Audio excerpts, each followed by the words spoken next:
is not okay. That was not okay.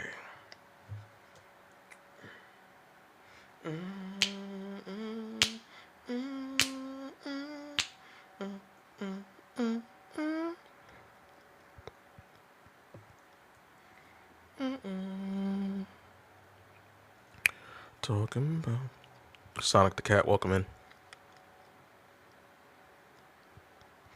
Boom, boom, boom, boom, boom, boom, boom. Let's get some people in here. Let's invite some folks in here. Let me share this out. Get some people in here. Today's topic: stop over celebrating the steps. Start celebrating the big and the small wins. We're gonna have a conversation today.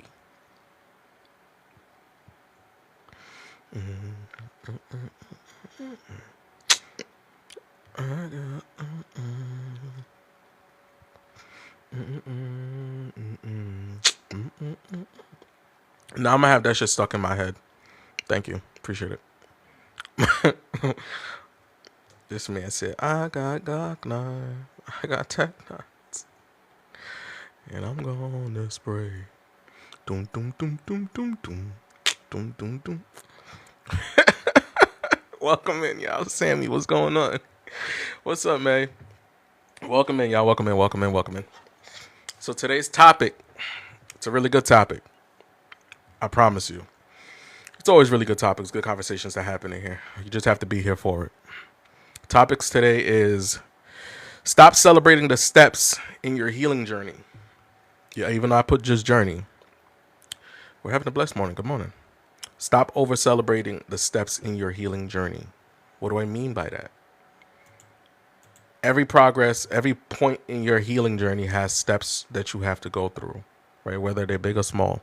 The small journeys and the small wins, there's steps to getting to that small win.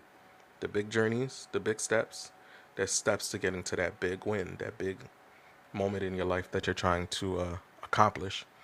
And along the way, we've seen a lot of people over celebrate and try to give. Along the way, we've seen a lot of people over celebrate and try to give the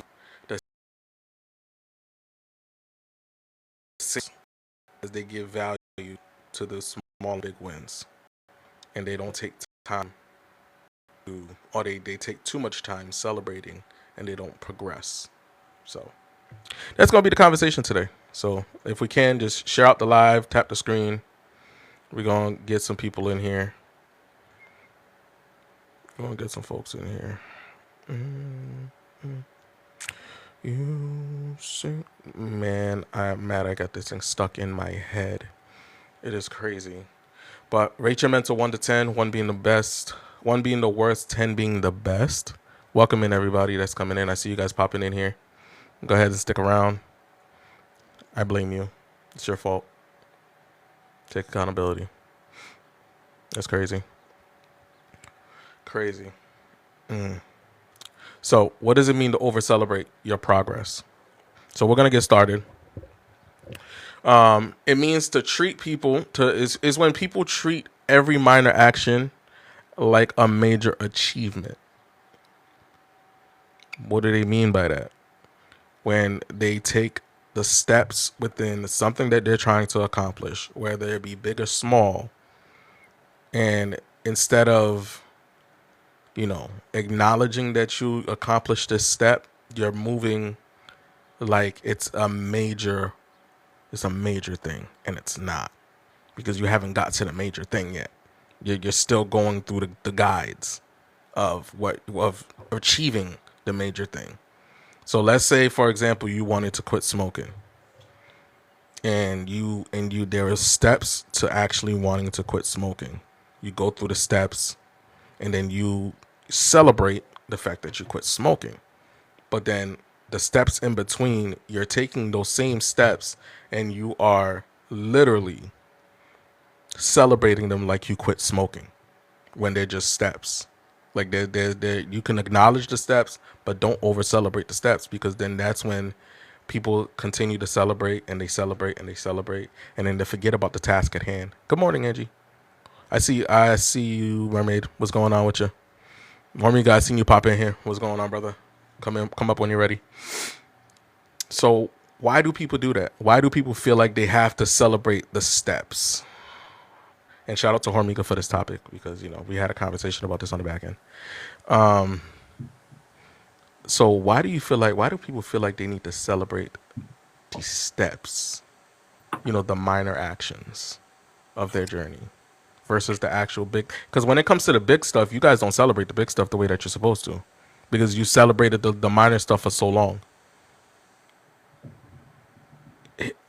Oh, did I hit it on the nail already? Yeah. Too soon?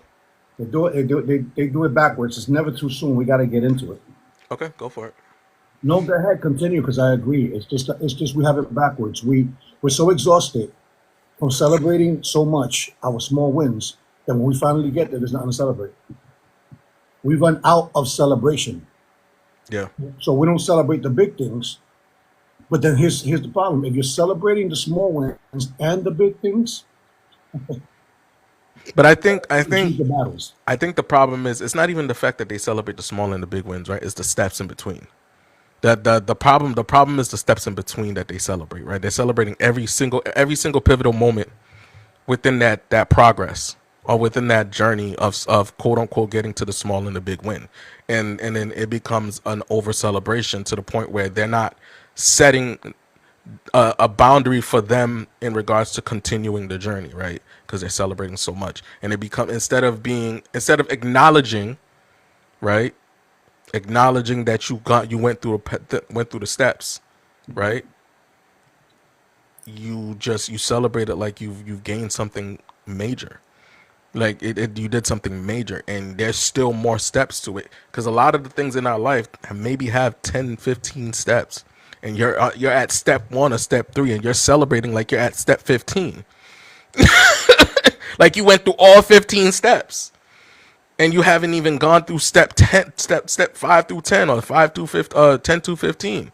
You know what I'm saying? Like you get what I'm saying? Like they celebrating the moments in between versus the Yeah. actual goal at hand.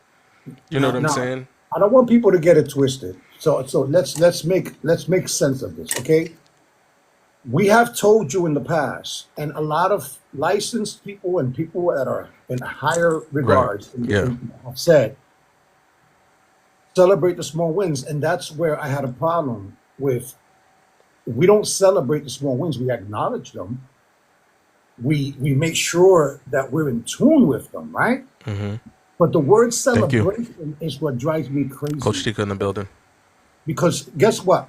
Celebration is subjective. So if they're not going to explain how to celebrate when you make these small accomplishments, they're abandoning you and allowing you to be the judge and jury of something that you never had. Because if we had this, we wouldn't be Right, on man. our healing journey. That's taking advantage of people that are on their healing journey and telling them to celebrate the small wins, but not teaching them how. You see, remember we Right. talked about the what? The Coach what Derek in the is building.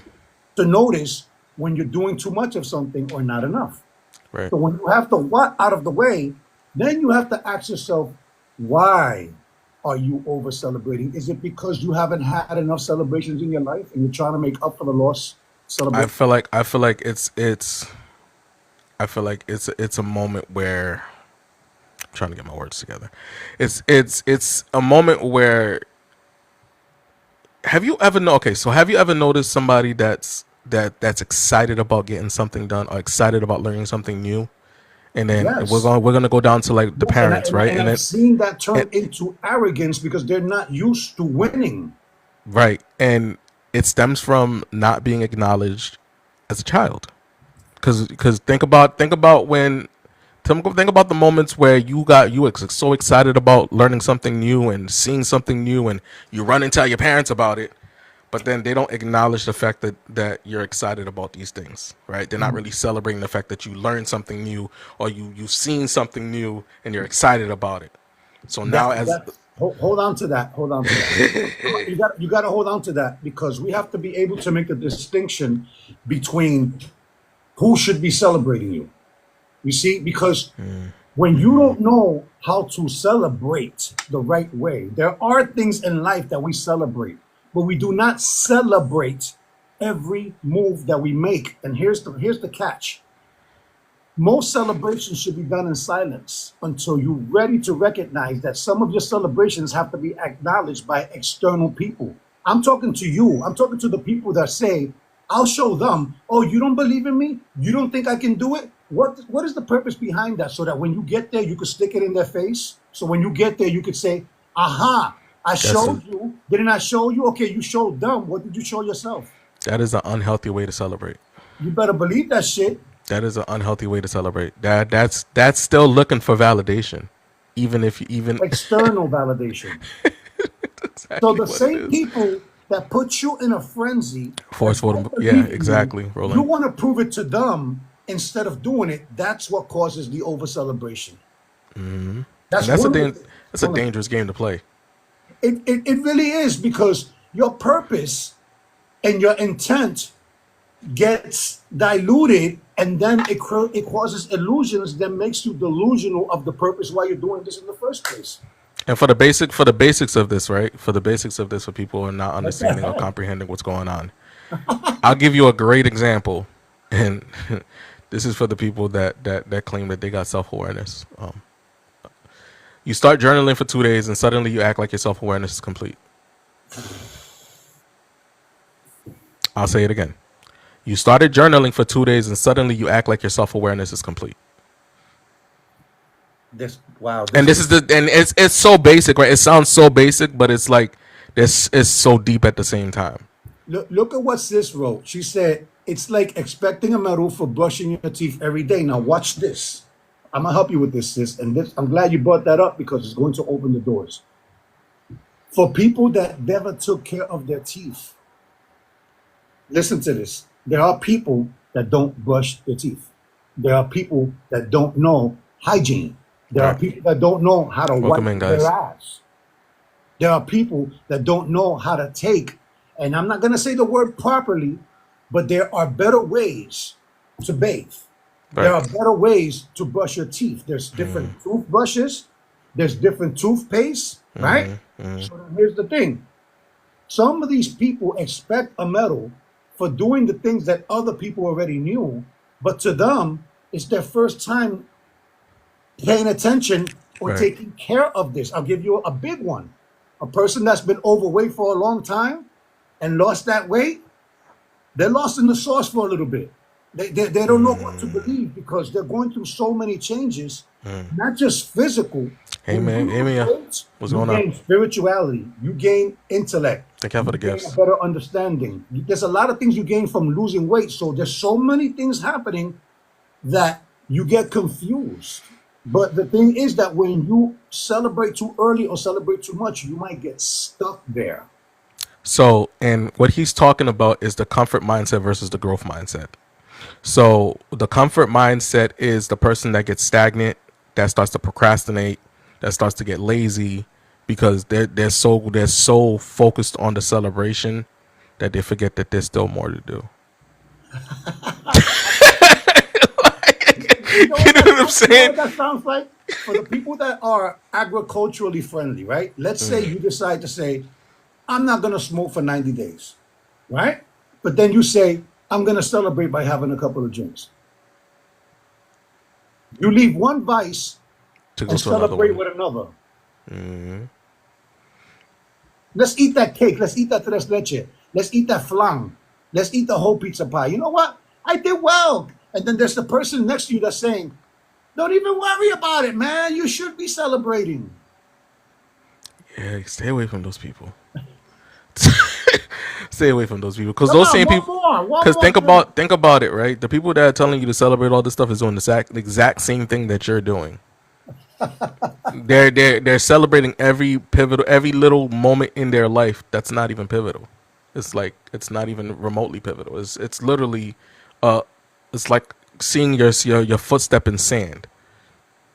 And if you're Hispanic and if you're black and some Irish and other cultures, and you need a Right. reason to celebrate, right? Don't get caught up. These comments are hilarious, by the way. Yeah, I'm serious. Don't get caught up with the culture, because the culture's the first ones to be like, oh shit, Johnny doesn't have any cavities. Let's celebrate. Do you think that being normal is Purposely worth aggressive. celebrating? Because here's Right. the problem. Remember, I told you guys that a lot of people feel like they grew, but they didn't. They're just catching up to normal. What happens when you're not used to celebrating at all? You become the celebration at that point. Everything in your life becomes a celebration. It's a pivotal moment when you start celebrating. But then the thing is, it sounds like this, and I see it all the time. I Tico see Chica facts. That's what I'm saying. I see people celebrating, but with the intent to be arrogant about it. What I told you. I told you I'm this. I told you I'm that. I told you I could do it. You didn't believe me. Now all your energy is going into throwing it into somebody's face. Right. Right. And And you're not really and celebrating. You're not celebrating. I just want everybody to be mindful that progress isn't purpose. Progress isn't purpose. Okay? Just because that you think that what you're doing is a part of your purpose, it's not. Then celebrate with the same thing that gives them cavities. Why don't you eat a whole bag of candies? I was like, yo, I finally stopped drinking. Let me get a shot. Yo, it's dangerous, man. It's dangerous. Like you gotta. I consider it. This is what you should consider those steps. Consider them checkpoints, right? Consider them checkpoints for my video gamers, right? When you have checkpoints in the video game, when you get to a certain part of the game, and the system the auto saves your progress because you've gotten to a certain point, right? Take it in life as take that in life as well. When you get to a certain point or you've completed a certain step, it's a checkpoint, right? But the one thing that people don't do when they you know what I'm saying, when they accomplish these steps, they don't look back at the progress that they made with the steps. They just keep going. They don't look at the lesson. They don't look at the education that they learned in between. They don't look at none of it, and they don't even try to apply it. They just keep trying to go through step 1, 2, 3, 4, 5, 6, 7. You know what I'm saying? Like they don't even apply the stuff that they learned in these steps to see if it worked. That's why the healing journey is so difficult. Is because even if you accomplish these steps, you still have to see if it worked. Meaning you have to apply it. If you're not applying it after you've accomplished those steps, after you've hit that checkpoint, how do you know if it worked? How do you know that you're supposed to be at step 2 or step 3 if you didn't even see if step 1 worked yet? You're not looking for if it works. You're looking to see if you completed it. See, the thing is that most people get to a point where they complete something and they forget all Boom. about what happens next. Now you have to You see maintain that it. comment? Look at I'm the not comment. reading. Tell me what it is. The stages of process holds more weight than the accomplishment. Well, that's why you're supposed to enjoy Good the morning, Molly. process and not wait for the results to be happy. Right. And Think that's about why it. and that's why we tell you guys, and I know for me, I could speak for myself. I tell everybody that either have a conversation with me or that's being coached by me that when the work that you do is cool until you actually have to apply it. That's when you know that you actually done the work. You can get all the tools, you can get all the coaching, you can get all the help that you need, but the moment that you try to apply it and it doesn't work, that means you still got to go back and do more work. Well, it's almost like being a superhero, and when you dig into your utility belt of all the skills that you have, when you reach for it, you go, "What happened to my whatever it is? You know what happened to it? You put it on the shelf. Yep, you learned about it and then do nothing with it. You put it in your subconscious, because if it's in your subconscious, that is your life experience encyclopedia. You didn't put it in the position to use it. You put it. You said, you know what? I did it. I accomplished it. Let me put it in the back burner. Yep, How does that work? that sounds like a perfectionist to me. Because a perfectionist just wants to learn everything and be perfect at it, but they never actually want to apply it. And for the guys, I got news for you. There was a song and for the guys it sounds like this. All right, check yourself, and I'm not saying that Boom. this is absolute, but Welcome in, check guys. yourself. If you're the type that likes this song that goes be wait. My vibe. Don't mess up my vibe. Don't play with my vibe. You know that song? Bitch, don't kill my vibe. Yeah, Right. yeah, That yeah. song right there, Hmm. if you're really in tune with that song, you might be one of these people that we're talking about. I can feel your energy from two planets away. Yeah. Uh huh. Uh huh. Yep. Yep. Because I'll give you an example too. You know what I'm saying? Let's say you got one of those friends that come up to you excited because they did some shit, right? And then you look at them Great um example. Great like you example. like you know what I'm saying like you're excited about this? Like isn't that something you're supposed to be doing? Well, no, And let's then say and then and no, then the, and then let's say the it the way they really expression say it. the expression changes. But let's say it the way they really say it. They say it like this. And What's your point? so what? Oh, what you want, a medal? And then you get mad at them because they are not in the same level of celebratory that Mm-hmm. you are in, right? Because and then you go right away. You're like, damn, you're such a hater. Am I? Am I? I'm like, Are, bro, you celebrating something where you were supposed to be. Let's say that one more time slowly. You are celebrating something where you were supposed to already be. yep. And you make it difficult for yourself to actually celebrate the things that you haven't accomplished, that you actually want to accomplish versus the things that you're supposed to already know. You're actually admitting how behind you really are when you talk to the wrong people. You're admitting where you are by the level of celebration that you do towards the basic and fundamental shit that you should have learned in fucking public school. So let me ask. I'm gonna ask everybody here this question, right? How many mini wins have you had in your life that made you think that your journey was over? All of them. So how many mini wins have you had in your life in your journey that made you think that your journey was over? It depends on who you went to. Because if you go to Or the certain, person you're talking to. well, think about this. If you feel just to let you know that there's too much of anything is too much, even good things. Right. When you feel so jubilee, when you feel so out of pocket, like you don't even know how to feel because of something that you accomplished, you can't keep it to yourself. You have to find someone to pour that Hey, win Dapper. onto. You have to Right. find somebody because there's so much. You have so much joy and so much pleasure and so much dopamine that you have to release Pon from. pon.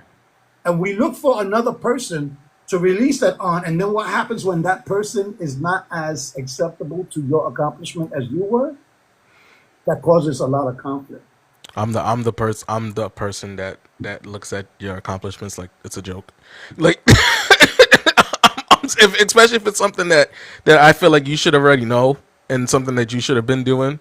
I'm not gonna be as excited for you. I'm sorry. That's just my energy sometimes, and it's a Capricorn thing. Um, it's a Capricorn Hey, thing. chalk it up to horoscopes. Go ahead. You know what I'm saying? It's a Capricorn thing because our energy, obviously, as Capricorns, we know that we're very stern and we're very to the point. You know what I'm saying? Like we're just very strict. Like we just I don't know. It's just our energy. But no, I would love to celebrate the fact that you're doing these things, but I know for a fact you should have already been doing these things and knowing these things, so I'm not gonna celebrate it. I'll celebrate something that you really should have been accomplishing and you really wanted to try that nobody has ever accomplished, or something that you said that you wanted to accomplish for a very long time, a big one, something big, and you actually did it. Oh yeah, we going out. We going out. We Let's going to party. We going to do a lot of things. let's do a real life example, bro. Let's do Go something for that it. we really don't do, right? Last night I gave you a call, right? Yeah. What did I tell you? The Knicks at home are playing the Boston Celtics. People are like, oh no, stick with me on this one. You're gonna learn. The Knicks, I'm a Knicks fan. They played Boston, right? And then yesterday there was more drama. The Yankees were playing the Mets. Juan Soto went to the Mets after a long contract, right? And now his first appearance in Yankee Stadium.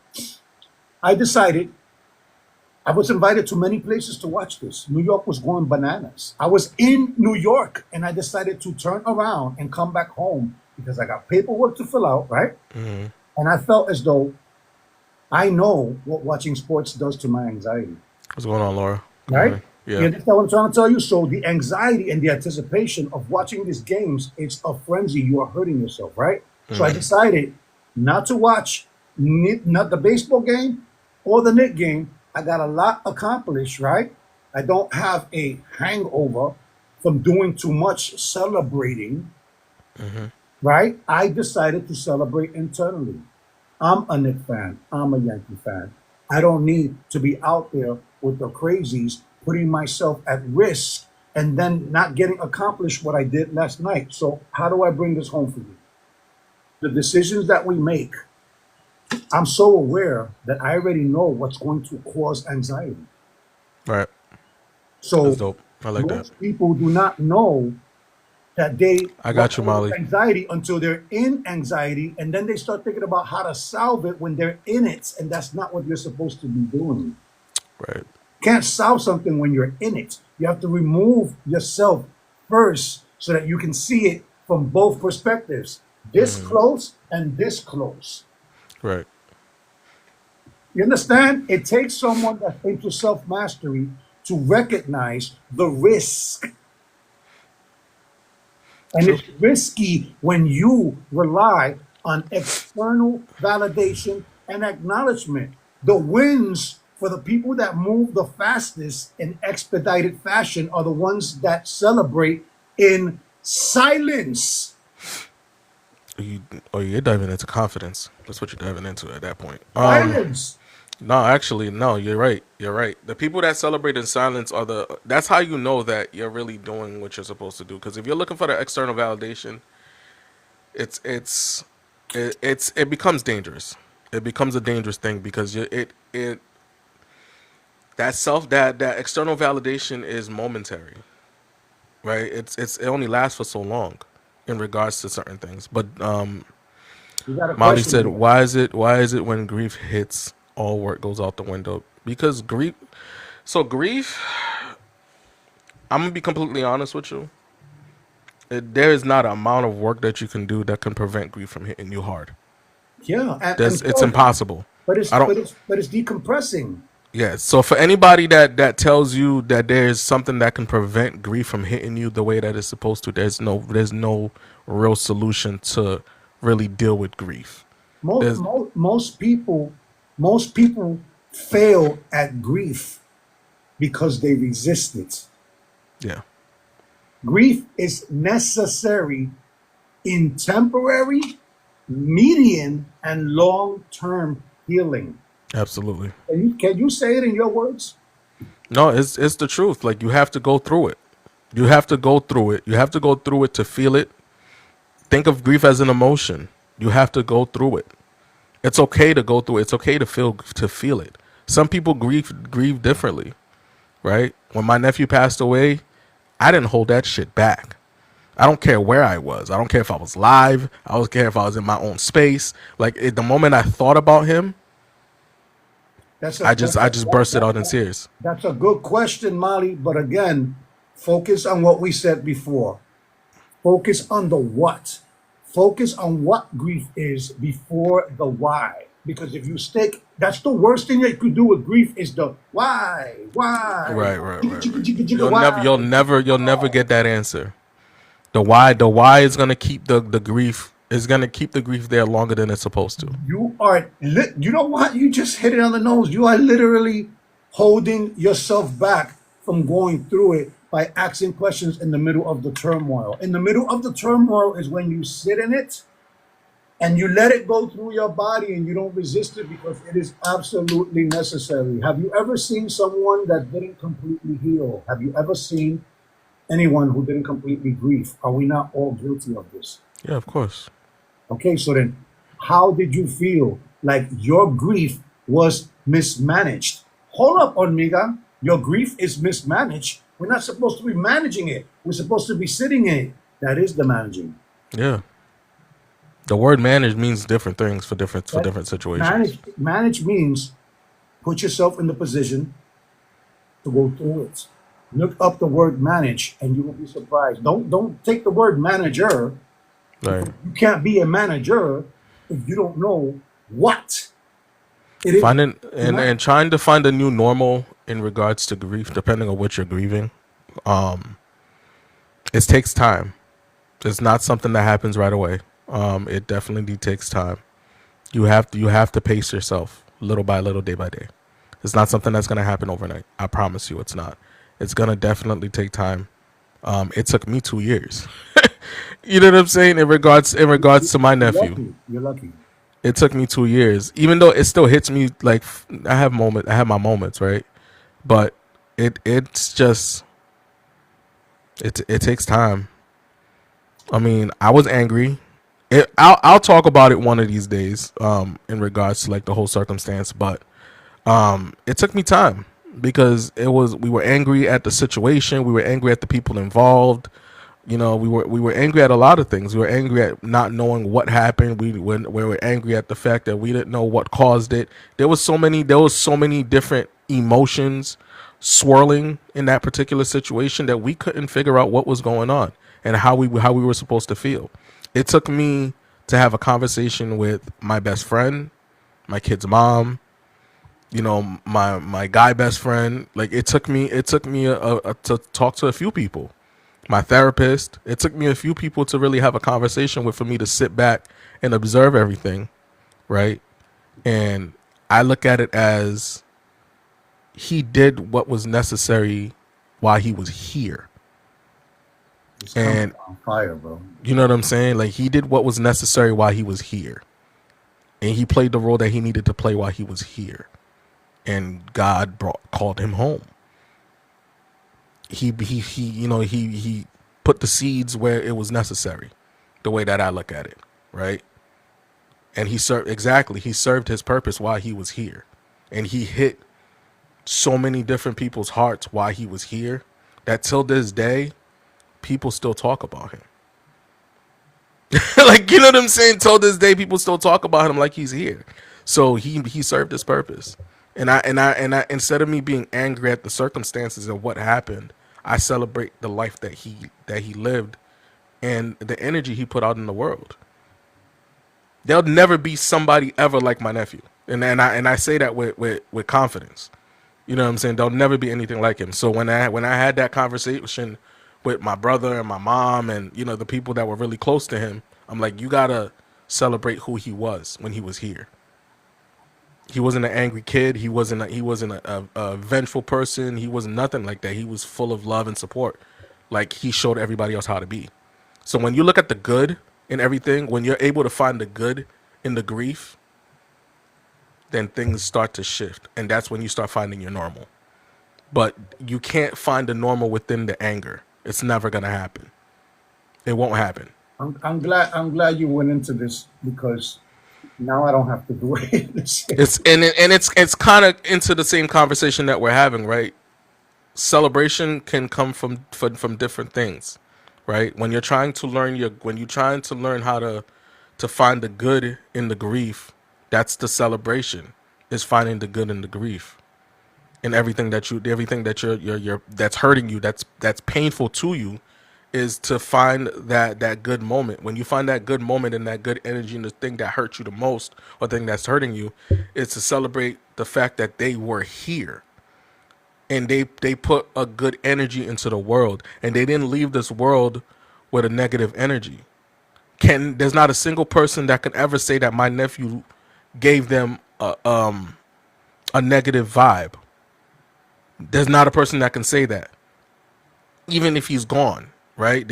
Like his presence was something different, and everybody would say that he embodied the person that my uncle was, because him and my uncle were identical in the way that they acted, and my uncle was the same exact way. So that's why when I started to think about these things, I sat back and I thought about it. I was like, he's just like my uncle. And my uncle was always a good person. He had a good heart. He always helped people. He always made sure that everybody was good, and he gave everybody good advice, and he was always about the Bible. Like my nephew was like the spitting image of my uncle. And I was like, okay, Like, you know what I'm saying? So he did what he had to do while he was here, and we hold on to, and I hold on to that because I've seen all of the good that he did. Like, you know what I'm saying? I watched it happen in real time. So it's like, so I know that what I'm saying is spoken word. It's real discipline and it's real wisdom from the things that he did. So you just got to find the good. When you find the good, Molly, you'll be fine. I It's got, gonna take time, but you'll I got, find it. I got, I got something for Molly. Let's address the the the chat because it's on fire. Molly, you said, and I'm not trying to call you out. This is for everybody. And she said, and being Oh, the chat stuck is on in fire. anger. She said, being stuck in anger. Here's the problem. Whenever you are stuck in something The spaces that's negatively, left unoccupied, that feeling that has been occupied for so long that the heart is. that's the next one we're So gonna that's a address. good Chris. one. We're gonna Appreciate it, go. Laura. I didn't see the comments. I was in my zone. I got you. That's why when you're doing your thing, I try to do everything else so that I don't mess up your flow, right? I So check it appreciate you. out. Here's the thing with anger, and you're talking to an anger expert, believe it or not. I will tell you cleanly that I am an anger expert because I used anger in every way. It even became my motivation. Now watch this. When you're stuck in anger, all you have to do is tell yourself this 5 or 10 times. I'm stuck in anger. I'm stuck in You're anger. I'm stuck in anger. Not why am I so angry? Why is this? No, I'm stuck in anger. Deal with the details. Deal with the fact. The fact is that you are stuck in anger. Once you start asking why you are in a certain state, you are removing the facts. You are no longer having an if you want to come objective up, conversation with yourself. If you're not recognizing where you at, you're going to start making excuses. You're going to start looking for reasons to keep you there. And I asking appreciate you. yourself why you Have a are great day, Laura. angry when you are angry is not the right time to ask that question. You must recognize that you are in an angered state. I'm angry. I'm angry. I'm angry. I'm stuck in anger. If you say it enough times, your anger will remove from you. You want to put money on that? I'll put all the money in the world to tell you guys that whenever you stuck in something, you must recognize what it is and not make it worse by asking a question in the middle of turmoil. Why are you asking and doing an investigation in the middle of something 12. that is overpowering? 12. The topic today is over celebrating the steps in your journey. Right. So we're Or just talking about over celebrating your steps, period. Just over celebrating your steps, period. right, and that comes with a heavy recognition of where you at and what to do when certain things happen. If you're not used to being successful, if you've been, here's a good one. For those that have been living check to check on survival mode, the ones that any wrong thing happens, it creates an avalanche of negativity. Okay, ask yourself how many times you've asked yourself questions in the middle of you having to actually face it, confront it, or sit in it. You start asking yourself questions about how you got there when you're there. Why are you asking yourself how you got there when you're there when you need to recognize that you're there first? True. Think about this. You're angry, and then you ever clench your fist so much from anger, anxiety, and the combination of things that you just done squeeze yourself into like a non-energetic state. All right. You just depleted all your energy by asking yourself why you're in a place instead of recognizing that you're there. Tell yourself, I'm angry. I'm so angry. I'm so angry. People will look at you like you nuts, but they're not understanding what you're doing. I'm so angry. Talk to yourself, Anthony. I'm so angry. Pierre, Molly, talk to yourself. Molly, you're angry. Molly, you are angry. Talk to yourself and tell yourself what you're going through before you ask yourself how you got there because you're not in the right state of mind to figure shit out. You have to pace yourself.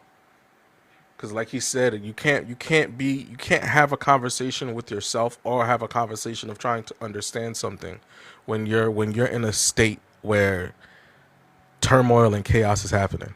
It's impossible.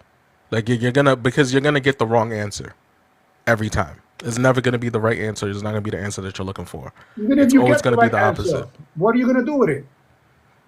There's nothing that you What can you do with what the answer when you're going through a strong emotional, traumatic? if you're not released from the tension or the anger that you're holding on to, regardless if you get the answer or not, it's not going to serve you no purpose.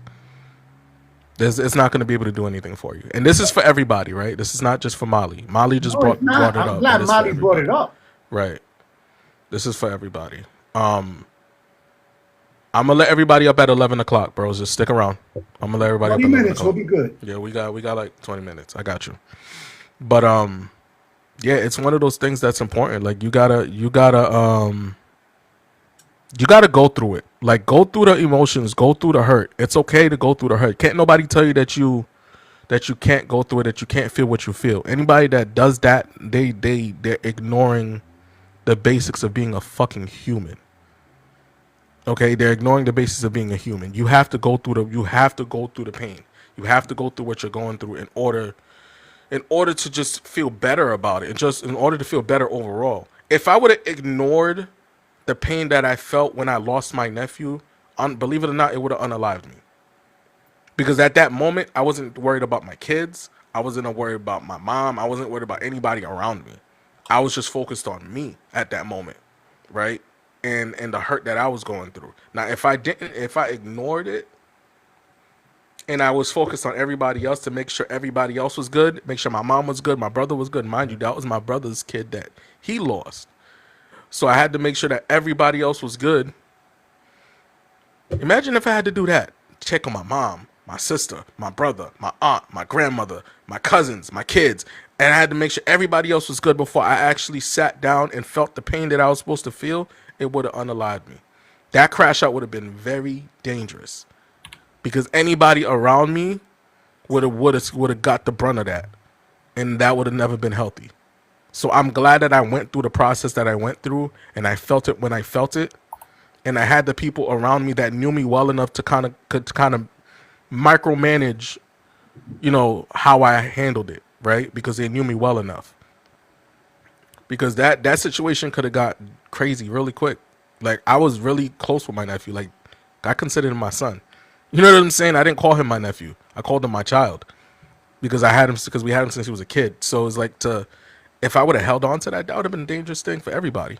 Because I was already an angry person as it is. Like, you know what I'm saying? So to lose him in the process, listen, I had to check myself quick, so that way I didn't do anything out of pocket. Like if you needed another reason to be angry. Right. You see what he Coach just Sherry. said? He admitted that he was already angry. That just that gave him validation to be angry. I'm so glad Derek is here, Derek. We've been poking holes at over celebrating.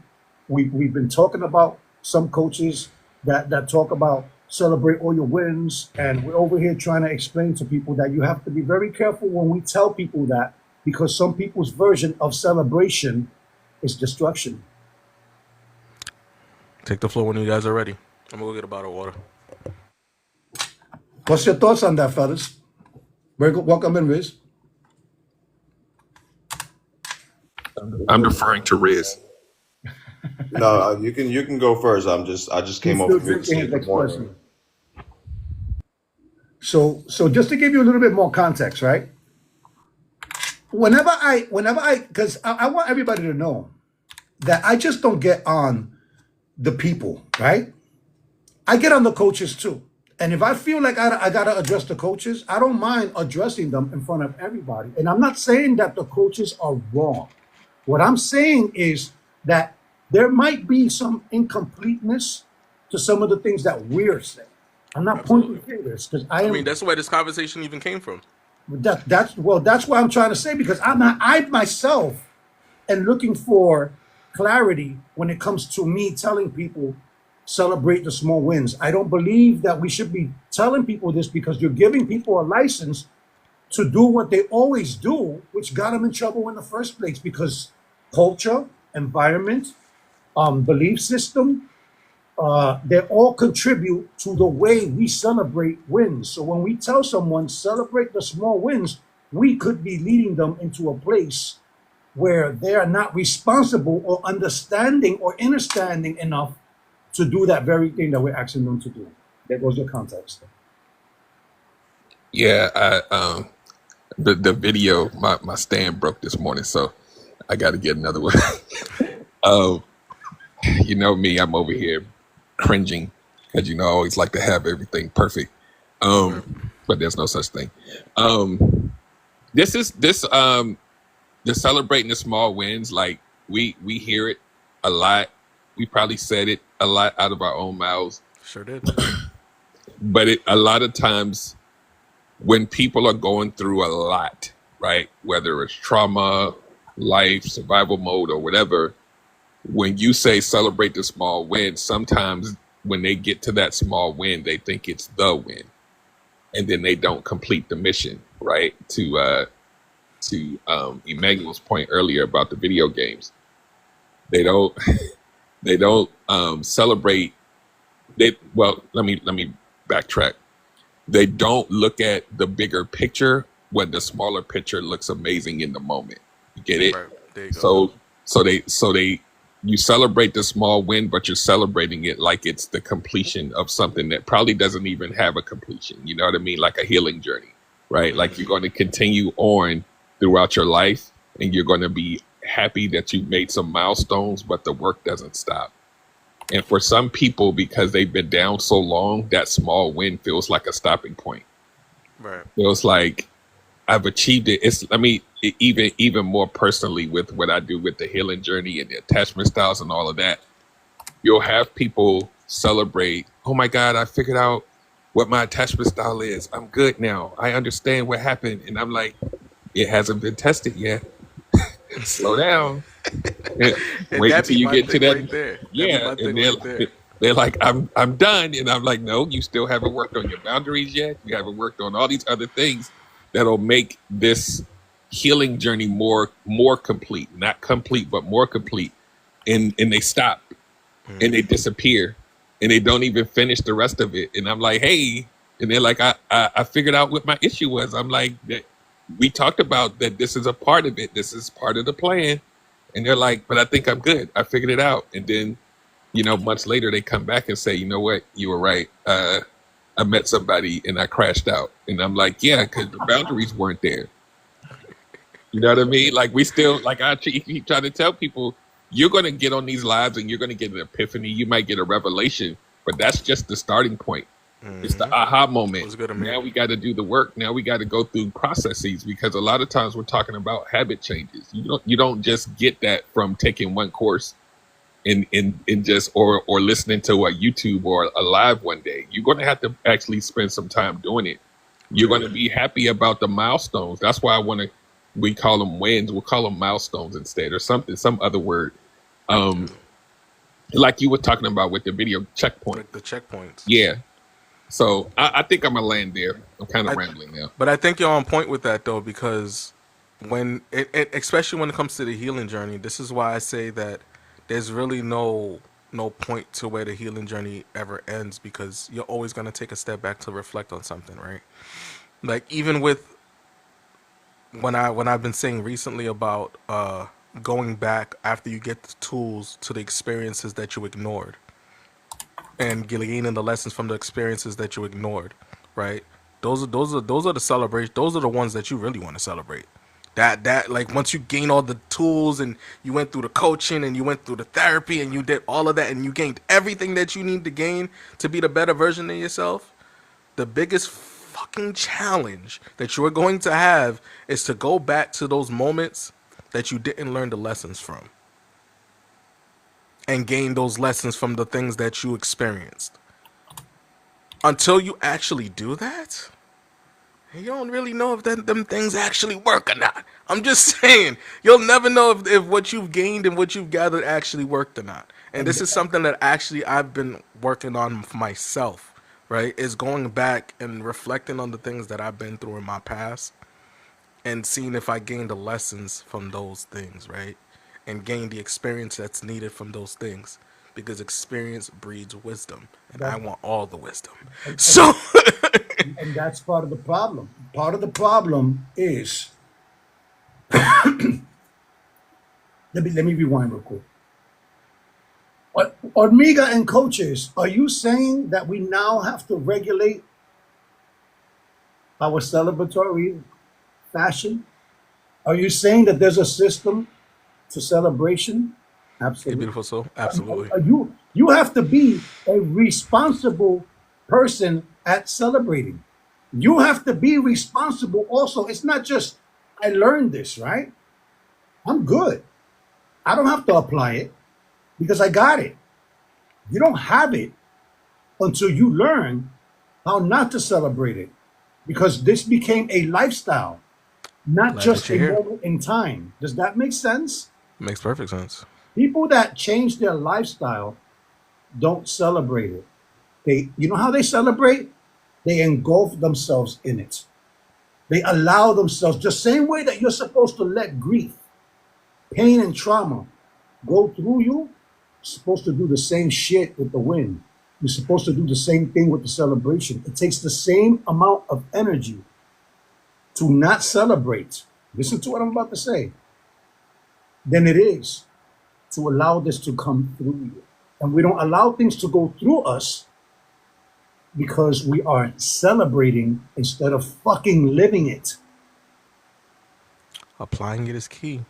We have people that have been coached by us that they got the goods, right? They went through some modules, they went through a couple of lessons, and all of a sudden they felt like they didn't need to listen to the to the conversation anymore. They got it, they good, and they went out there. And what happened, Derek? Some of them are success, some of them are not. Yeah. It varies, right?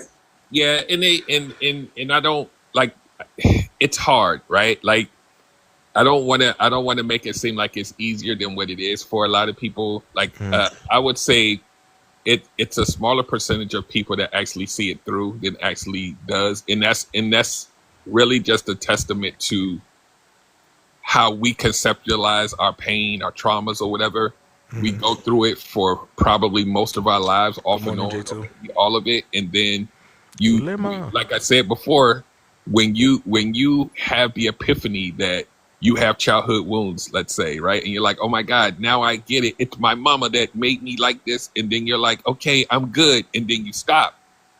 That's just the beginning, Right. right? Good But morning. because you've been down so long, this feels like a life change, right? You're like, oh my God, now. And then what you do sometimes is you hurt yourself by now proceeding forward Thank you with for the popular votes. this is what people do in real life, right? They'll go now and they're like, okay, now I understand that my stuff comes from my mom, right? Then what you'll do is you'll go out in the world and you will live your life blaming your mom. You'll be like, I'm like this because of my mom. Yes, I'm treating you like this because my mom made me like this. Instead of you working on you because you think that's the win. And it's not. It's just a piece of the journey. And until you actually look at the whole picture, you'll think that that's the end of it because there's so many of us that use the things that we learn as like a crutch. That's facts. Wait a That's minute. so facts. One more time. Coaches, are you saying that we have to regulate the way we acknowledge or celebrate our wins? I mean, I think everything has to be regulated. I think the world that we live in a state where regulation is important. Let's remove that word regulate and use moderate Okay, that's fine. for the people that don't like that word, right? How about that? Because here's another thing that we don't do. Are we sitting there coddling people? That's what you're trying to do right now? No, what we're doing right now is giving someone the I got you, Riz. I got you, Riz. I got you. we are actually giving someone Hey, the Chosen. opportunity Good morning, PBR. to remove the thing that spikes your insulin. Morning. Right. To remove the word, like if there's a word that you don't like, stop fighting the word. Change the word. Put it in the verbiage where you understand it. And this is where we have a problem. That we don't think that we have the intelligence or the strength to take something that somebody else said and put it in a place where we could understand it. Right. Go ahead, Riz. Take the floor, brother. Go for it. So I normally agree with what you guys are saying. Normally. Oh boy. But I think I'm gonna stick to my guns on this one. I'm going to continue to tell people to celebrate their small victories. And the reason why I'm going to continue to do that is because in the manner in which I discuss it, I do preface that there's a road to go, that celebrating the small victories are important because they do build better habit building routines, right? So it's going to encourage them to continue getting those little micro doses of dopamine.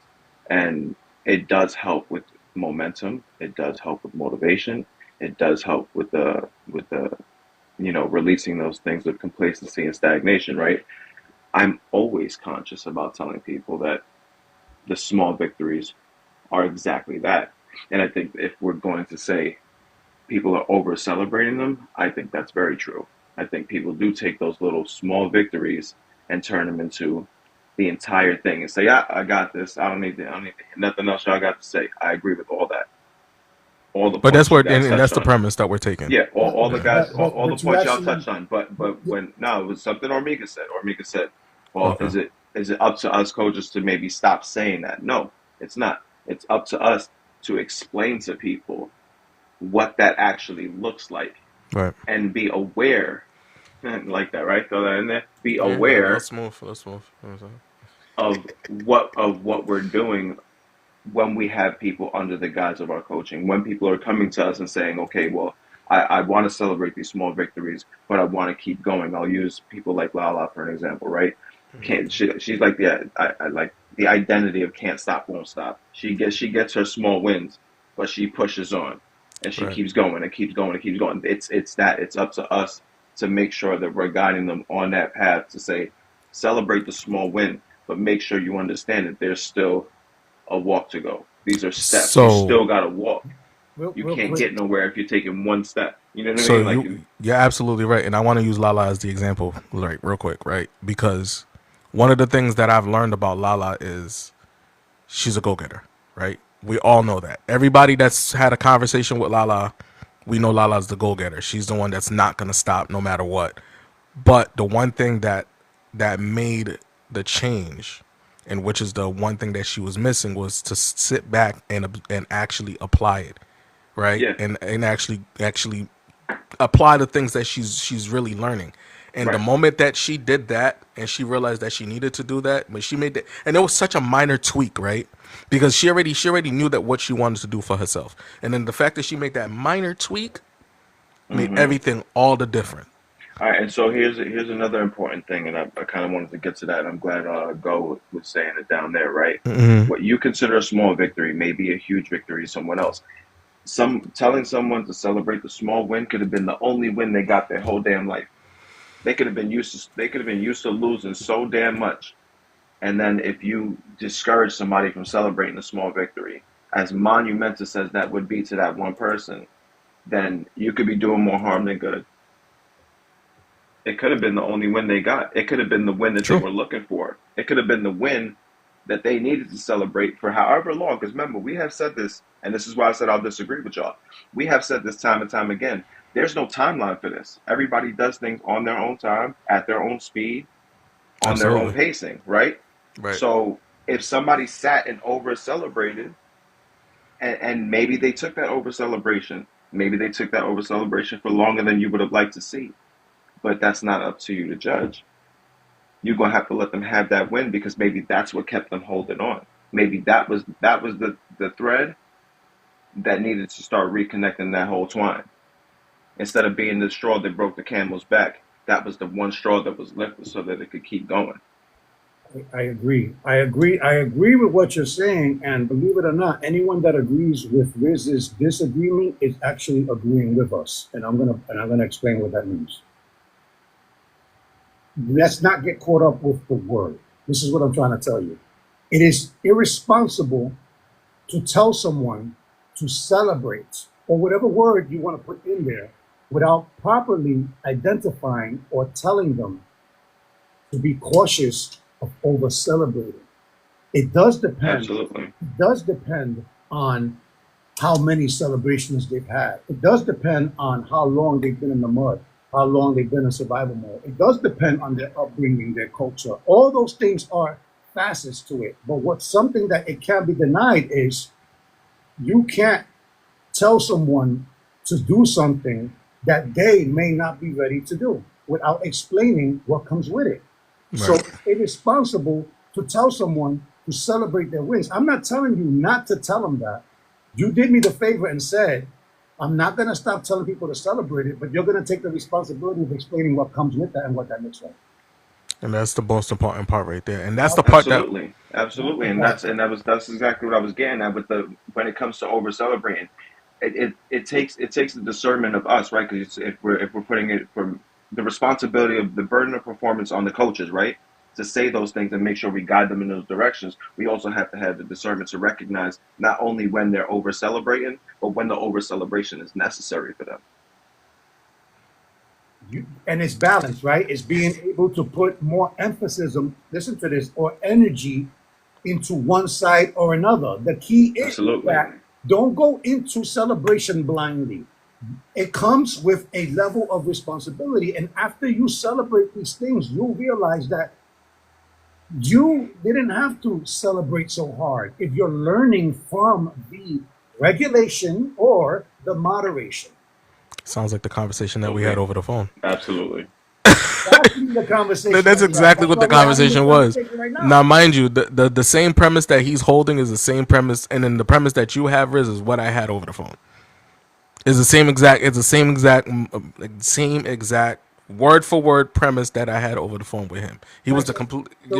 So understand that I'm doing this to engage you in the conversation to pull you back in. I'm not telling anyone to stop telling people to celebrate. I'm not saying that. I'm saying continue to do that.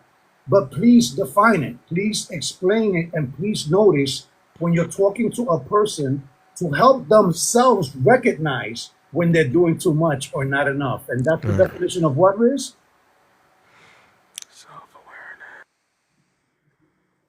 It's being aware. Boom. And you know what's crazy? And now, It's not y'all crazy. see why I chose that as my milieu. That's why it's I my mean, favorite it's one. it's perfect though. It works so well. It works so well. So if you guys want to come up, boxes are open. Unless Coach Derek, you got something that you want to wrap up or lead to? I can't follow behind you guys. I'm a rest right now. I'm gonna let you get away with this right now at the moment. Yeah, Get let me some get away with it right now. I'm over here trying to find at a the phone stand. moment because I No, you're good. understand. You're That was good. Take your cute. time. That was cute. Take your time. Take your time. Take your time. You're good. You're good. You're good. For the people that are coming in, welcome into Monumental Podcast. I am your host, Coach E, and this is my co-star Hormiga, my brother Derek in the building, relationship and healing journey coach, self-awareness coach, Coach Riz. We're just here to teach you guys, man, just to educate you guys and give you guys the best versions of knowledge that we could possibly give, so that way you can focus on self, because everything about here is focused on self. We're never focused on the other individual. And we learn from each other. We are Absolutely. actually use the things that we. This discussion right here is going to help us look at things from different perspectives. Because when it came to my head, I said I got to call Tony immediately. I said, wait a second. Yeah, we had a good conversation about that. You know what I'm saying? And that's one of the things that you guys don't realize. Like, we have conversations on the back end before we bring these topics up. It's always a deep conversation when we're before we figure out what topic we're gonna bring, or you know what I'm saying? Sometimes it might be his topic, sometimes it might be my topic, sometimes it's something that we both agree on together. But it's always something that's gonna help you transform your mindset, in a sense. That's really the most important thing, is to transform your At least mindset. open it up. At least open it Yeah, up. you know. So we're just here to help as much as we can anyway. My brother Raul in the building. What's going on, man? How you feeling?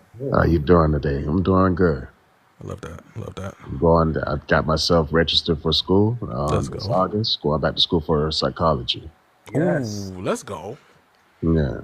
But either way, how's everyone doing? We're blessed, man. Blessed and highly favored, man. Everything is great. What was your takeaway from this conversation that you got so far? To be honest with you, I was in and out. I was in and out of the conversation so far because I was looking at classes, seeing exactly how I'm gonna pay for them. Fair enough. So in the conversation of over celebrating, right? What is your take on that? I will say this much. Because I did hear some of the parts when it came down to celebrating, or well, celebrating when it comes down to Small wins.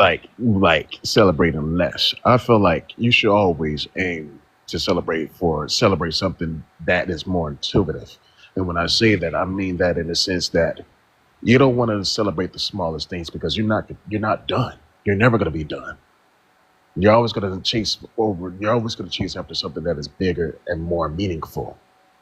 And that all depends on your characteristic. That depends on how the way you decide that you want to live your life Hmm. versus what society tells you you desire. True. Fair enough. Fair enough. That makes a lot of sense though, because like we just like Riz said, you can't really tell somebody what to celebrate and what not to celebrate, right? Like, but you can give them the guidance on how to not over celebrate, right? Watch this real quick. Remember when we talked about can you speed up the process of healing, and everybody had a car with that? Mm-hmm. Guess what? Over celebrating delays progress. Over celebrating delays progress because you can easily get stuck there and want to be there because now you know that you got to drop that celebration and start something else. And if you're a So procrastinator, right, mhm. you'll stay stuck in that celebration. I'll give everybody a basic, right? This is a basic celebrating without settling. Very basic. But it hits so different. I see my effort, I'm proud, I'm not done. You see how it hits like three different layers? I accomplished what that step. I'm proud of the fact that I took that step to accomplish what I needed to accomplish, but I'm not at the end goal. I'm not done. You're encompassing. You're encompassing Congratulate the yourself with your plan. small wins. Celebrate You're well. encompassing the Celebrate the plan, big wins. the Absolutely, progress, King and Fontaine. you're acknowledging that you're not there yet. You see, those are Absolutely, bro. all three. Right. You know what I'm saying? Just think about it. If you think about it in that basic aspect, like it doesn't have to be anything like crazy, right?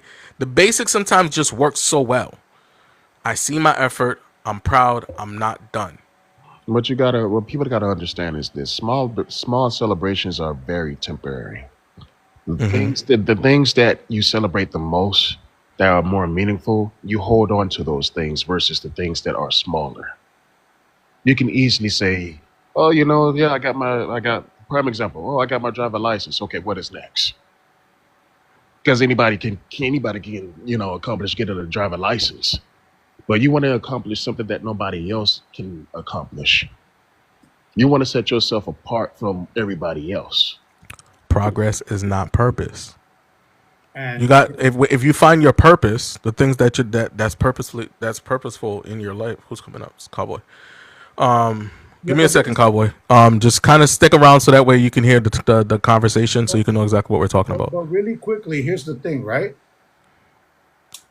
Getting something is just part of it because if you don't do nothing with it, it just becomes a trophy. And what do Okay. we do with trophies? We put them on the shelf and they get dusty. Right. I think it's the journey. I mean, the purpose is important. The purpose is definitely important. You got to know what you're striving for and what you're trying to progress into. If you have no purpose, what's really the point of doing what you're doing? Like like he said, you're just gonna end up you're gonna end up doing something and then just putting it on the shelf as an accomplishment But those are people. versus actually applying it and doing something with it. But listen, brothers, those are people that do things with the purpose of having something to talk about, Yeah. not utilize. They want to be able to say that they did or accomplished something, but not use it any further. I'm just saying. So, just to let me see. Think Let me see. about it. What I'm gonna let if you're not going to Cowboy put it into up. practice? I'll let Cowboy up. Ask a Cowboy a question pertaining to it, and then see what his answer is. I'll let you hold on to that. I'll let you do that. I gotta do something real quick. Oh, yes, go. Cowboy, welcome in. Morning, morning, morning. Good morning. Morning, bro. So, topic today is learning how to not over celebrate the steps in your journey. Hormiga, you got any questions that you want to give him? Yeah, I wanted to see what his stance is basically on should we or should we not moderate or regulate our celebrations, whether they're good, whether they're big or small. And what does that mean to you, Cowboy? I mean, I just heard a little bit of it, but I think when you do take a step, um, it's okay to have a feel like you've accomplished something. That's the part that you can celebrate. You can feel like have accomplished something. What I'd like to have is a whole bunch of coaches, little league coaches, listen to this live. Because when you have so many of our youth coaches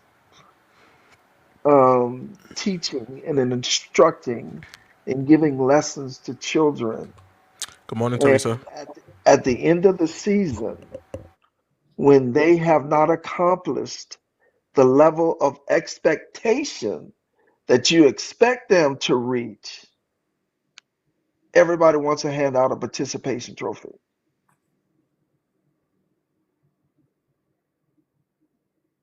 Say that one more time, please.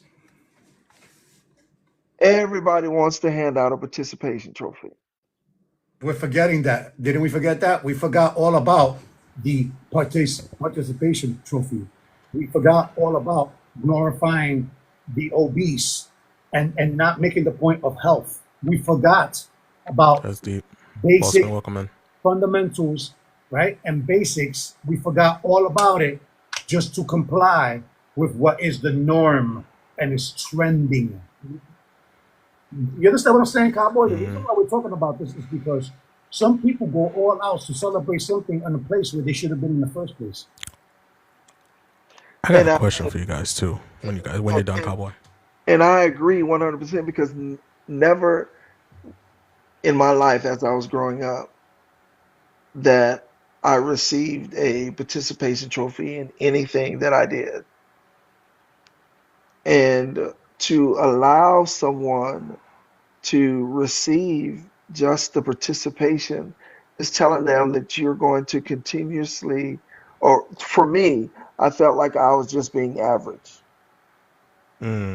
Okay. Because if the if winning Thank y'all for the is taps. Thank y'all for the likes, guys. if winning is first place, second place, then I just don't want to be average to where, okay, well, we came in fourth, we came in sixth.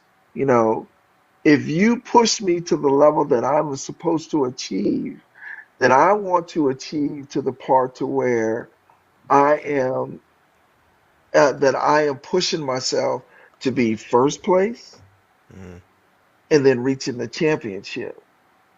But just giving me something just for participating, what am I gaining from that? I got Because a. all I did was participate. That's it. Y'all gonna hate this question, but it's a good question. Y'all ready? What's one thing you clapped for too soon in your life, and what did it cost you? Oh man, why would you do that? Why the hell would you do that? I don't know, Wow. cause I'm petty like that. You, What you, you mean? you know why? And I'm not going against what he's saying. Is that here's the thing. If we're not clapping for ourselves, if we're not clapping for ourselves, where is that clap coming from? I get it, but you didn't answer the question. I What? don't want to answer the question. Answer the question. what? What's one thing you clapped for too soon in your life, and what did it cost you? And anybody can answer the question. You can answer the question in the chat if you guys want to unmute and answer the question. Well, look, I'll Maybe start you by want. saying this. I clapped too early for everything in my life at one point. At one I point would, in I my would say life, the same thing. I'm telling you this from experience. I'm not telling people to shift to do things the way I do things. I'm telling people to open their minds to see themselves in the position to catch themselves if they're doing too much or not enough. And celebrations is one of them. I think one of the things I think one of the things for me, I'll answer the question. I'll answer the question. I started clapping too soon when I started my graphic business and I made no money from it. I was so excited about starting my own business that I celebrated the fact that I started my own business and I hadn't made a dime yet, but I celebrated because I started my own business. I know And you know that what one it all too and you well. know what it cost me? My business. That's So, it. Yep. like, that's what it cost me, my business. You know what I'm saying? It took me like another year for me to revamp and start over and then try to have a better mindset with it. But it's an important question to ask yourself. I mean, Derek, go ahead, bro. I think a lot of us have done this. Well, not a lot. Those of us who were seeking longer term relationships. I think a lot of us celebrated when we met the person, or maybe after the first cut, you was like, "You got it," and then you And actually, you and stole then my you answer, actually Derek. had to, then you actually had to like go muddle through the relationship and actually do the work, and you're like, "Wait, it was too soon. It was too Way soon." too soon. Do you Oh, understand now why I cringed when you asked the you stole my question? answer. I Because knew, yes, I knew he was going to bring the relationship aspect because that's one of the most major things Have that you we not seen the do. comments? Think about it. Think about it. You tell your homegirl, you tell your homeboy, yo, I think I met the one, son. Yo, you just talked to them for 15 minutes. May said a relationship with my son's father. Sorry, couldn't help it. Molly said getting married to find out we shouldn't have. The relationship was going to happen. It's going. The conversation relationship was going to happen eventually. When we meet somebody that's interesting, even it doesn't even have to be a passionate or love bound Oh relationship. no, It could be someone that we met that's a connection for our business. yo, It could be these anything. comments are hilarious. But it's the truth.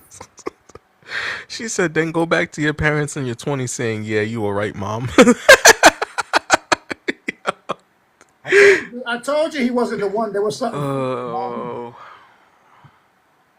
For me, I would say this much: I can agree with those experiences to some extent, but with me, I don't know if everybody else is in this on the same plane.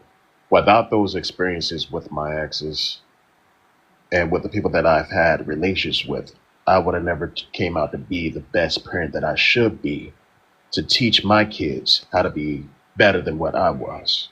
amen, amen to that. That's You, very true. you could get stuck. You could get stuck for 10 or 15 years over celebrating your relationship that sucks. Very true. I got another one for you guys too. Don't we How do? all? Don't we? Haven't we all been in a relationship too long? Absolutely. Um, I ain't gonna talk about that though. Do you think? I'm not talking about that. Do you think too many people? Do you think too many "you got this" messages are making people lazy? Say that again. Do you think too many "you got this" messages are making people lazy? It can. To what can as we define which one is the lazy one? Because I think the person that's sending out too many "you got this" messages is the lazy one. Boom. I'm so glad that he caught that. But That's why but I fucking love you, bro. I'm so glad he caught that. but again, that goes to the point. I'm over here sipping coffee. Everything's on fire. I get the text. Yeah, you got this, bro. Do I? It's fine. Just like the little dog meme where everything's on fire. He's like, it's fine. This is fine. Yeah, because everything's burning around you, and You no, it's you not. could But yeah, I got this. you could Fucking be right. Sure, I drowning. do. Thanks. You could be drowning in the middle of the lake, and you got somebody screaming from the sand saying, You "You got got this." this. Yeah, I think they Oh, call this what is it called? Toxic positivity. I think it's called. Wow. Oh, that's terrible. I like to call it virtue signaling. Yeah, yeah. I I'm think I read it somewhere. They call, when people just, even in the most dire straits, it's not about help. It's like, okay, you got this, or it's going to be fine while It's you're like trying to drowning. get somebody off your phone. Well, I You call got that. You know what I this. call that? Click. I call that hollow support. It's the What's equivalent good, of Gorilla? Pee Wee, welcome in. it's the equivalent of somebody telling you all their problems and all you reply is, "Damn, that's crazy, bro." It's support. It's support. Like the word support should be Hey, foundational, man, right? that's dangerous. But that's a hollow support. There's nothing inside your support. It's just you saying words. Absolutely, and that's the thing. It's absolutely 100% disingenuous. Absolutely. But I will say this much, you can tell people something like that, but it depends on that specific individual to move forward. I mean, think for example, how many people have that one friend or those selected few people around them that says things that they're supposed to be doing themselves, but they need another person to tell them. You That's got ex- it. that's that external. That's external validation. Yeah, that whole that's that whole. I can't move forward unless somebody seconds this because I want somebody to blame as well. That's wild, but it's true. I want to share the blame. I'm not willing to take full accountability for my decisions. So let me bring somebody else into this so that they tell me exactly what I want to hear is, you got this. I can't stand it. I can't stand it. It No, make yo. it's the truth, It's the bro. truth though, but it's so annoying. But this Like is why we have to be more responsible as coaches and not Yeah, just don't coaches, look. human Don't worry, beings. guys. Don't worry, guys. You got this. Riz, just jump out the window. I know the house is on fire, but you got this. See, and see, for me, I'm the type of person. Whenever I'm giving advice to my friends or people that are seeking advice, I give them as much advice as I possibly can, and then I hit them up. I think you can do this.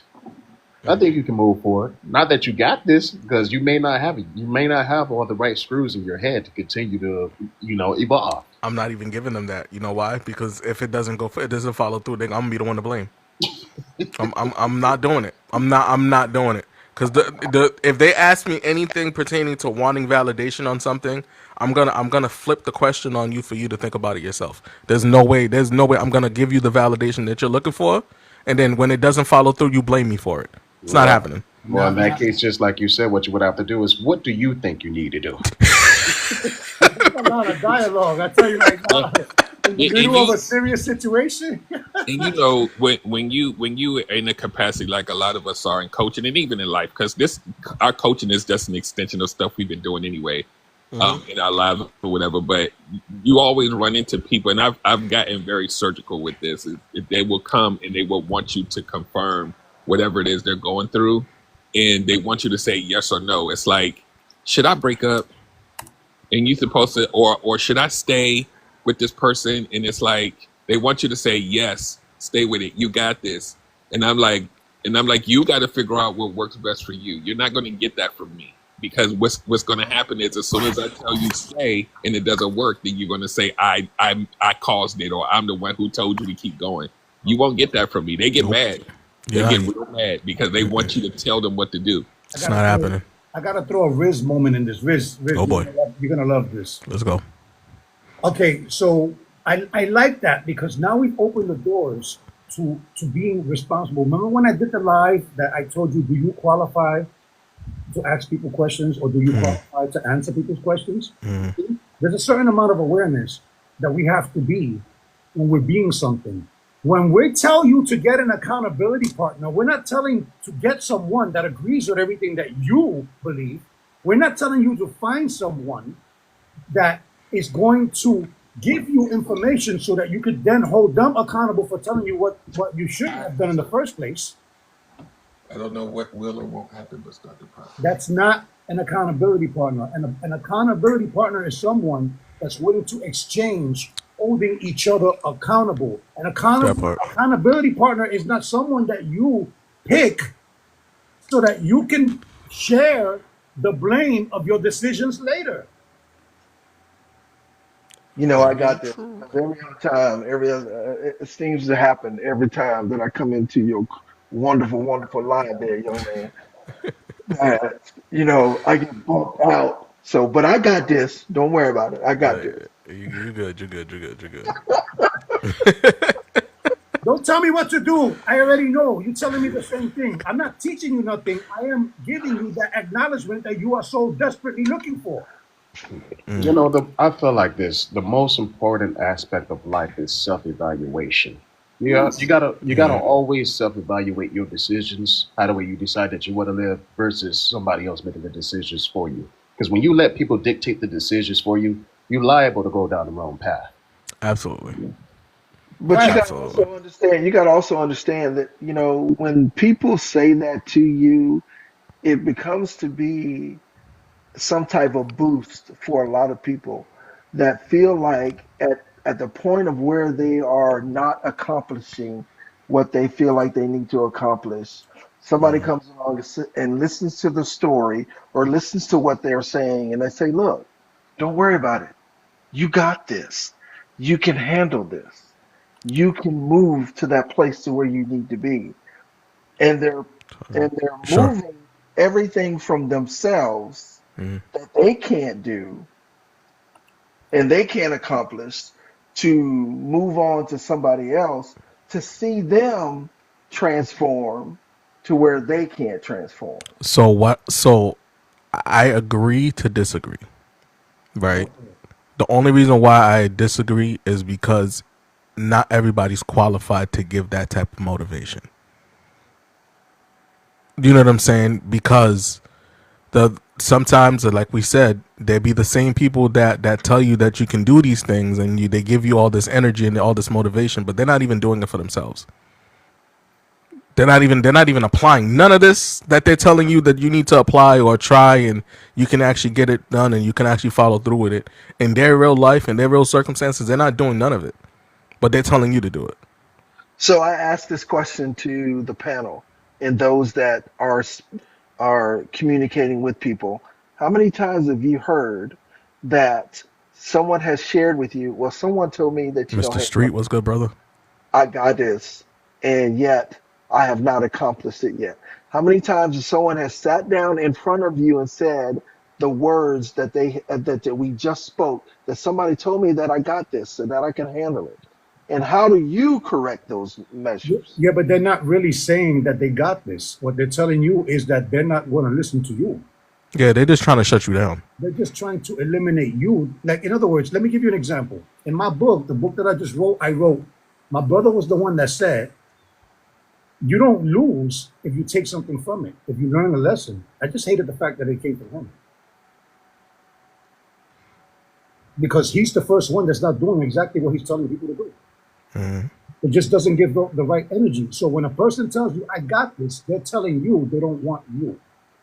Riz, Derek, Is there a way to correct it? I feel like the only way to really correct it is to have them reflect on themselves. Like, do you feel like you can handle what you're trying to accomplish? Self Like, that's why evaluate. you have to reverse. This is why this platform is focused on self, because everything is geared towards self. So if somebody's telling you that you got this, right? But they're not asking the probing questions of, do you think that you can handle it? What about this you think that you can handle? Like, having these probing questions is important. If they're not asking these probing questions, they're just saying you got this, and there's nothing else behind it. That shit holds no weight. Right. It And holds no weight and the whatsoever. human and the human in the coaching part of that is the important element, is because you have to learn how to read between the lines. When someone is telling you that they got this and you know that they don't have this, that's how you open the dialogue and put yourself in empathy mode, which is, I struggle with that so much, man. How is it that you're getting this together? I struggle with that myself, man. You could be helping me explaining this to me. Take them out of the element, and then they become their own teacher by expressing it to you. It's kind of like doing the out of body experience in a sense, right? Like, take your kids for example. When your kids are trying to express something to you, and then you try to use your experience to express back versus actually listening to them. Good luck with that. You know what I'm saying? Like, if you remove yourself from the conversation and try to give them the floor to actually openly express what they feel about the circus, the you got this, right? The quote unquote you got this, then if they can express themselves on what they feel like they got and how they feel like they can handle it, then that way you can actually give them the proper answer that they need. You know what I'm saying? Or just not give them the proper answer that they, because you probably are not qualified to even answer the question. But if you're able to get them to open up enough where you can have some sense of what they're trying to accomplish, then it makes things a lot easier. Which is why when people do come to me and talk to me about these things, Where did my comment go? What I'm are you like talking about? I'm like, look, I think you can absolutely handle this, but you have to start from the beginning. My first question to them after a long conversation is, well, where's your map, right? Because if you haven't drawn out anything, if you don't know where the destination is of the journey, right? Let's think of it as a treasure Thank you, map, Jay. right? If you don't know which islands you're going to pass, if you don't know which landmarks you need to hit, if you don't know the destination and you don't know all the incremental steps in between while you're celebrating those small wins, right? But if you don't know where those things are and how long it's going to take for you to get there and how you manage to accomplish those things one by one, then do you have this? I don't think so. And that's part of being honest. That's part of telling people, hey, I know Now you I'm can do using this it. because I believe in the power of the human spirit. But Hmm. if you're not going to do things like, again, like create a map, if you're not going to create a way for you to get there, you're going to get lost in the sauce, and that's going to be on you. So, do you have this? Yeah, I can tell you how, but are you going to put in the work to do it? And I don't even, sometimes I really don't like telling people how, right? I like to, I it has to come. Yeah, I do have some words filtered. Yes, it comes from. I don't like giving people the how sometimes because I need to know that you're ready for that how. You know what I'm saying? Like if you're not mentally prepared for that how, or emotionally prepared, or intellectually prepared for that how to actually move forward with it, it's a struggle for me to give you that how, because if I'm gonna give it to you and you're not gonna do nothing with it, then you're wasting my time. Think I, about I see how you could say that, but the only reason why I do that is I'll give you the how, and whether or not you apply it is on you, and I'll know whether or not you're ready to apply it when you come back to me I, and say, I, hey, look, I did this thing. Hey, look, I started this. Oh, hey, I tried this. I was reading about this. That's how I'll know. I'm willing to give the how because I, whether you use it or not, I can walk away from the table and say, I tried. okay. I gave you everything I could, and I could walk away comfortable knowing that I did the thing that I was supposed to. Because had I I not done think that thing, so. You're not wrong. then You're not no, wrong. I'm just you're You're saying not not that's wrong. just for you're me. not That's just wrong. for me. Yeah, no, but you're not wrong. I think I ask more probing questions before I even give them the how. I think that's my thing.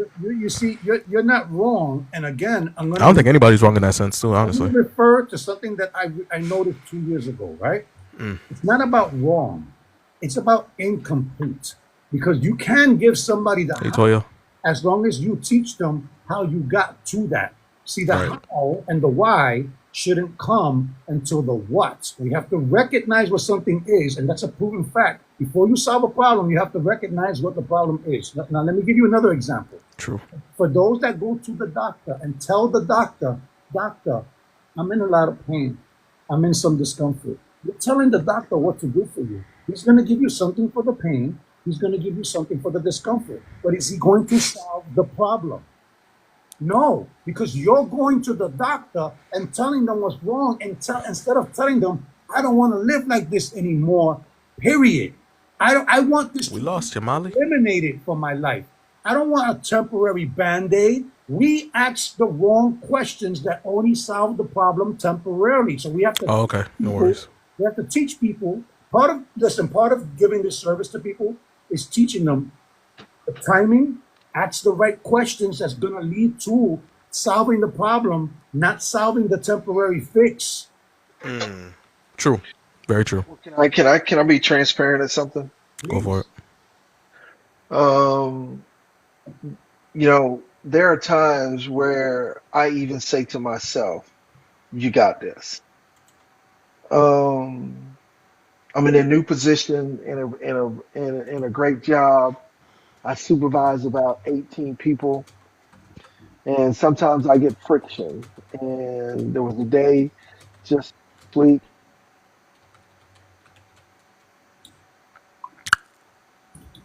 a whole lot of There you go. friction. And so I'm telling myself, don't worry about it. The pressure is on, but I got this. I got this. Knowing where the situation is, knowing what I need to change, knowing what I need to bring into to perspective of what I need to make sure that I'm able to overcome the situations that are coming at me. And then I come into a place to where I begin to lash it out instead of controlling it. But I said I got it. You can't control what you don't know is happening. The what is the most important question that we fail to ask because we sometimes are not even interested in what it is. We Welcome in, Jake. go away. Brianna, welcome in. You understand what I'm trying to tell you? That most of the time, people want things to just shoot like a fly, go away. No, you don't have a fly trap, and you're gonna shoot a fly away. Like a fly's gonna go. You know what? I get the message. I'm not gonna bother you anymore. Nope. It's going to antagonize you even more. What happens when you try to hit a bee? The bee goes, "Oh yeah, you want to play?" Yeah. Black Phoenix, welcome in. So then we do the same thing with our lives. We think that we can.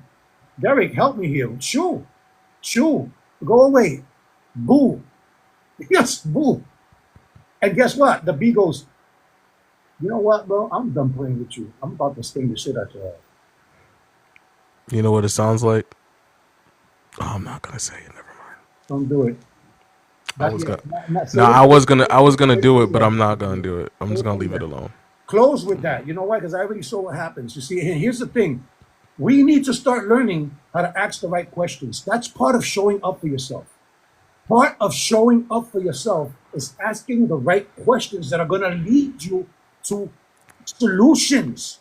Because if you're not into finding solutions, you're into harboring and continuing to stay in an emotional state. Absolutely, it's how you build contempt for yourself. Man, that I'm gonna hurt my talk head. about that. I'm gonna talk about contempt and resentment for yourself soon. I just, That man, that just that just hurt my head thinking I'm about it. sorry. Yeah, we ain't gonna go there today. We ain't gonna go Holy there today. shit. No, because the thing is that we are having problems with things, right? And I say we as human beings, right? We're having problems with things. And instead of thinking about the right things or at the right time, we tend to try to remove something that we ourselves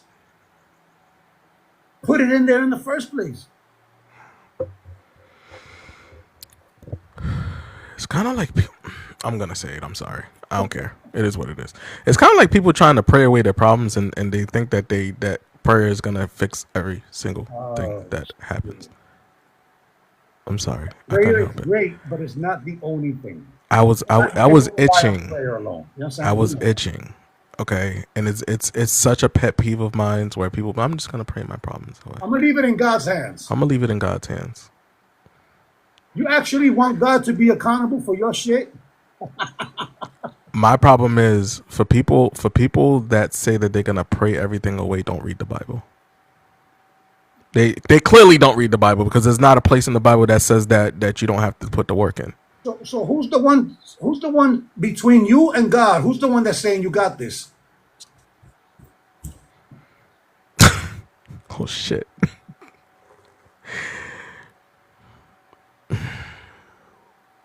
We're just gonna let that sit there for a little bit because that's the pastor. The pastor. Come on, you got this. He's the middleman. You know what? Pamela, You welcome guys in. just helped me discover some of the biggest Miss Harris is in the ever. building. What's You know, going you know on? how much bullshit goes into you got this because of what you guys just did today? Yo, what up, sis? Think about this. That whole you got this. Is that the lame way to support somebody? It's what's going on? I just wanted to come on here and say hello to all y'all beautiful people. I do have a graduation to go to, but I just want to say I love you real bad. Ain't no We switching. love you too. Ain't no Hold on, switching before you up. go, let me give you a I'll couple see y'all of later. notes. Miss Harris, you later. know you wrong, right? That's not what you say. You say good morning, morning. Oh, she done went off. That ain't her intro. That ain't her intro at all. But we need the intro. We need the intro. Come back. Come back.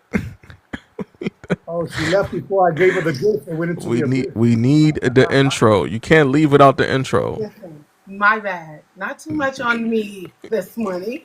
Okay. Okay. Good Go ahead. morning, morning, morning. Good morning. There you go. Bye. There you go. I'll see y'all later. Bye.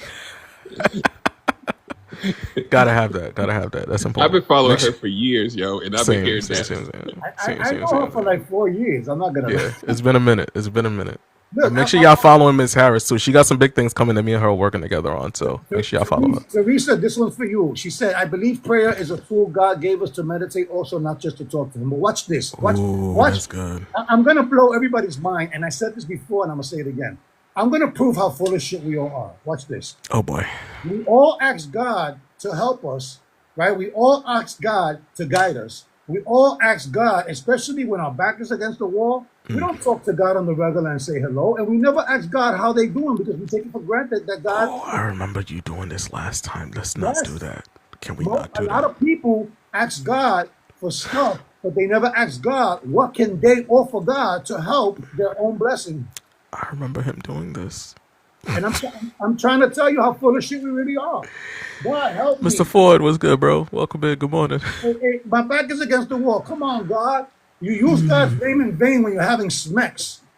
But you won't just talk to God and have a regular conversation. God, how you doing? What's going on? I'm like, What is happening right now? thank you, God. Thank you, God. How about thank you? How about appreciating the things that we already have before we want more? How about we understand the stuff that we have and stay humble and have humility to enjoy the things we have before we go into something else? Who's the absent-minded fool? I'm asking everybody here on the panel, who is the real absent-minded fool to think that God is a situation where you call upon them only when you need something? Who's the real full of shit person I here? don't even do that. That's the thing. That's why the pray my problems away irks my fucking soul I'm because gonna leave that's it in God's hands. I'm gonna leave it in God's He's hands. accountable. How many of our parents, our parents, like our older parents now, right? That still struggling with life because they thought they was just gonna pray their problems away. Yes. Yes, and they're the ones that'll say, I just leave it in God's hands. Well, you don't think that you have to get your fingernails dirty a little bit? You don't think that there's something that you have to do to create some type of locomotion? I'm just saying. Oh, you guys know I don't do this. Of course you don't, but you know you're gonna do it anyway. Come on, Derek. Come on. Here is, I won't call it a cruel trick, but here's what how I had to rationalize even my life around this. Sometimes the things that we pray away are the things that are put in front of you to see what you're gonna do, That's good. to see how you're gonna handle it, to see if you've learned the things that you're supposed to learn. It's a moment where, okay, if it doesn't go the way you want, then you're supposed to be able to learn something from the I know it sounds cliche, and then kind of reset, and hopefully if something else happens that you'll be more ready, and then they'll put something else in your path, and the whole time you're praying for the thing not to be in your path. You get it? Like Yeah. it's I'm telling you, y'all don't understand. Like karma, right? Karma and God work hand in hand. Okay, they work hand in hand. I promise you, right? I am the prime example of God and karma working hand in hand. And I'll give you a great example. Okay, I used to work at the bank. I was at the bank for 3.5 years. Hormiga knows about this because Miss Harris knows about this because I walked into Miss Harris live and I said this.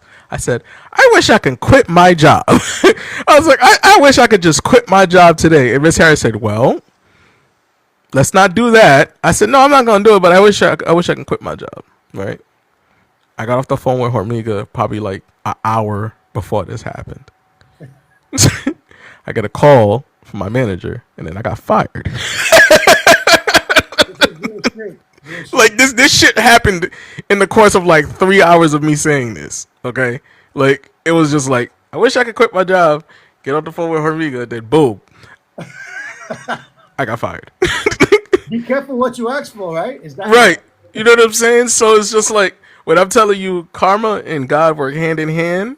Right? He works hand in hand because he knew I was miserable at that job. I was not gonna lie, the job was miserable. I was miserable. I was complaining about it all day, every day. I just couldn't help it. Right? And then one moment I just happened to say it out loud. I wish I could quit my job. And then I went in the live and I said it. I wish I could quit my job. Then I said it to Hormiga over the phone. I wish I could quit my job. And the next thing you know, boom, got fired that same exact day. And And then I did tell you, whoa. I did say, whoa. and then that moment was the day that I stopped doing that shit. That was Listen. What? Hey, let me help everybody out to right. understand. Definitely like Beetlejuice. When you're aware and you're living a lifestyle, right? You're connected with the universe. You're connected with spiritual essence. They're listening to you because you're listening to yourself. Once you start listening to yourself, you open the doors for spiritual essence and the universe, God, whatever you Right, call it, Chris. right? But you got to be real careful and mindful of what you say when you become aware and when you start living that lifestyle, because shit is gonna happen. It's going to happen, Right. and you open Pandora's box without even knowing it. And sometimes you say things out of frustration, and then it happens. Then you go, "But why did this happen?" You fucking asked for it. Yep. The way that I think about it, right? The more you say I'm gonna pray my problems away, the less that prayer works. It actually puts you further. That's my honest opinion, right? This is not law or anything like that. That's just my honest opinion. I feel like the more that you try to pray your problems away, the prayer works less. Period, point blank. Because if you look at the history of people praying their problems away, nothing ever gets accomplished. Am I wrong? Like if we go down the track of the people in your life that tried to pray their problems away and it never actually worked. You see, that's another thing too. I'm Deacons, just saying. deacons, and pastors and fathers are supposed to teach you how to pray, and a lot of that comes with you are already doing something and you're asking an entity or a strength to keep you on the right path. How are you going to ask somebody to place you in the right path? You have to be on a path so that then you can be guided. But if you're not on a path, how are you asking for guidance? Yep. I'm just saying. That's But back why. to the conversation of celebrating. Yeah. I have another question for you guys. Uh-oh. You ready? Let me see. Which one should I give you guys? Is this a thinking question? Oh, it's always a thinking question. It's a thought provoking question all the time. What does real progress feel like when no one's watching or cheering? I have an answer for that, but I'm gonna let somebody else go. Anybody? Anybody? I can say for myself, Yeah, go ahead. it feels like gratitude. And not just passive gratitude, but active gratitude. Okay. Staying present and understanding what it is I'm facing, seeing where I was the day before, and knowing how grateful I am to get up every single day to be able to do it again. I like that answer. Derek? This is kind of a little multi-layered for me. I think alone progress is also dependent on your state of mind and where you are in life. Mm-hmm. Because sometimes, depending on what you're going through, progress doesn't mean a damn thing while you're going through. You know what I mean? Like it may be something that somebody outside can say is progress. It may be something that you may have accomplished, and then you go back into that mental hell because survival mode is there or whatever it is. So you're always kind of sitting in that even through the progress. And then the other standpoint is that a lot of times we won't even realize the progress because we don't have the awareness of ourselves to even know that this is something good or bad. You know what I mean? Like Right. where we are in life. So it kind of piggybacks on that. But the third thing is it also relates to how dependent you are on external validation, right? If external validation is like 99% of who you are, then when you're by yourself, you'll never really feel it. I like that. So I probably have more to say, but I'm gonna stop there. No, you said a lot. Believe it or not, you said a lot. And that external validation was powerful. That's true. It's not about how many words. It's about Yeah, it's that alone was deep on its own. So thank you, Hormiga. What you got? yeah. I want to share something with you because now you're talking about something that I love. It. I have a chapter that's called "The Grind That Doesn't Clap," Mm-hmm. and you see, the problem is that nobody talks about the middle. Mm. That's where most people quit, right? Very true. And I want to just bring something up that's going to open up Pandora's box yet again. Oh boy. There is a dangerous gap between effort and evidence. Go ahead.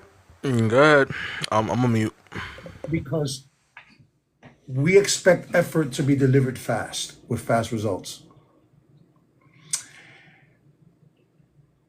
We start looking at the gym and right away we look at the mirror, right? And we all know that if you want the most results are not checked in every 5 minutes, every half an hour, every hour, right? Every day. You'll see results every 4 days, right? After a week. If you're with someone every day and they go to the gym and they tell you, don't I look skinny? Don't I look skinny? Don't I look skinny? They're going to say no because I see you every day. But if you see them once a week, you'll definitely see the progress, right? So here's the problem that people think that when there's nothing happening. But it's when you think that nothing's happening that everything is happening. It's That the kind of it's the that. nothing. Ooh, Listen, it's the nothing. You know what I'm saying? I got you. Because just because you don't see results doesn't mean that something is not happening. We are under the impression that we have to see results in order to feel like we're doing something. If it Guilty. doesn't have a result or a reward, it comes the overcompensation and the over celebration. Mm-hmm. And we feel like we're not doing nothing. All right. So that's what I'm trying to say. Most growth is slow. You cannot see growth if you continuously looking at it. Because when you're looking at it, you're not doing nothing. So I have a portion of my book, right? It's one of the time to breathe moments. Hormiga read it and Riz read it, so they know exactly what I'm talking about. It's called The Cost of Indiscipline. It says, let's sit with something uncomfortable. How many times have you talked to yourself out of your how many times have you talked yourself out of your own greatness? How many mornings have you snoozed on purpose? How many plans unalived in your notepads because fear whispered louder than faith? It's okay to admit you're not weak, you're not broken, but you're responsible now because indiscipline has a cost. You've been paying in time, peace, self-worth, and missed opportunities. So here's your moment to stop blaming your life, stop waiting for the right mood, and stop calling inconsistency your personality. And and it kind of ties into the over celebrating. For individuals that do over celebrate, we get stagnant, we get lazy, we start to procrastinate, we start doing these things that hinder us from actually moving forward. And it happens. We've all done it. We are not excluded. We've all done it. We're human. Right? We've all done it. I've done it plenty of times and I can admit it. You know what I'm saying? But the reason why we can have this conversation is because we've done it. Right? Experience is the best teacher, and experience breeds wisdom. I'm always going to say that. So for us to bring our experience to you so that way we can have these type of conversations are important. So that way you guys know, just to kind of get the gears start shifting in your head and start spinning in your head, so you can start thinking about these things. Like, think about the things that you said that you wanted to accomplish but you haven't accomplished, or the things that you missed steps on while you're trying to accomplish it, and you celebrated step 1 but didn't do step 2, 3, 4, 5, 6, 7, 8, 9, and 10. Ties back into what I've been saying for a long time, right? Stop lying. Stop lying. Stop lying, and at least stop justifying it when you do. When you say, "Oh, I'm going to get to it," liar. You know you weren't. You know you never planned on it. It just sounded good. Oh, I created a vision board and I put all these things on it. But you put the vision board behind your computer and then you played solitaire for 4 hours. Liar. Talk about it. Why don't you call it what it is? Stop lying to yourself. Stop lying to the people around you. Who knows? You maybe might start enjoying telling the truth. It might be a little bit of fun. Being the real you. Okay, going Yep. back on mute. No, you're right about that. Now, watch this. I'm going to add a little element to that real quick. Okay, so you understand that there's such thing as romanticizing the grind? We romanticize the grind. Let me explain what that means. Mm-hmm. You see, we try to be exceptional, right? But we don't realize that we need to not give up when it's boring, lonely, or slow. That's when most people give up. Is when it's boring, lonely, or it's slow in process. We don't let things Mm, work because we're looking for immediate results. Now, it's not about glorifying burnout or misery. It's about learning the love to learn the craft, even when it's not giving you back what you hope for. It doesn't mean that you're not gaining. And that's where we get it twisted because we're not looking at the gains unless the gain looks like what we expected. And that's for all you communication experts out there. I mean that like the boring stages of healing is like the best stages, honestly, because that's when you can really self reflect and you can sit with yourself in regards to the things that you've learned. And it's not, and there's a difference between sitting with yourself and being bored and isolation. We're not telling you to isolate. We're telling you to sit with the things that you've accomplished. You know what I'm saying? Things that you've learned, the tools that you've gathered, so that way you can learn how to apply it. You know what I'm Now, saying? There's a now, difference. now Wordplay watch means this. things. Just Watch saying. this. That analogy too about sitting with it, right?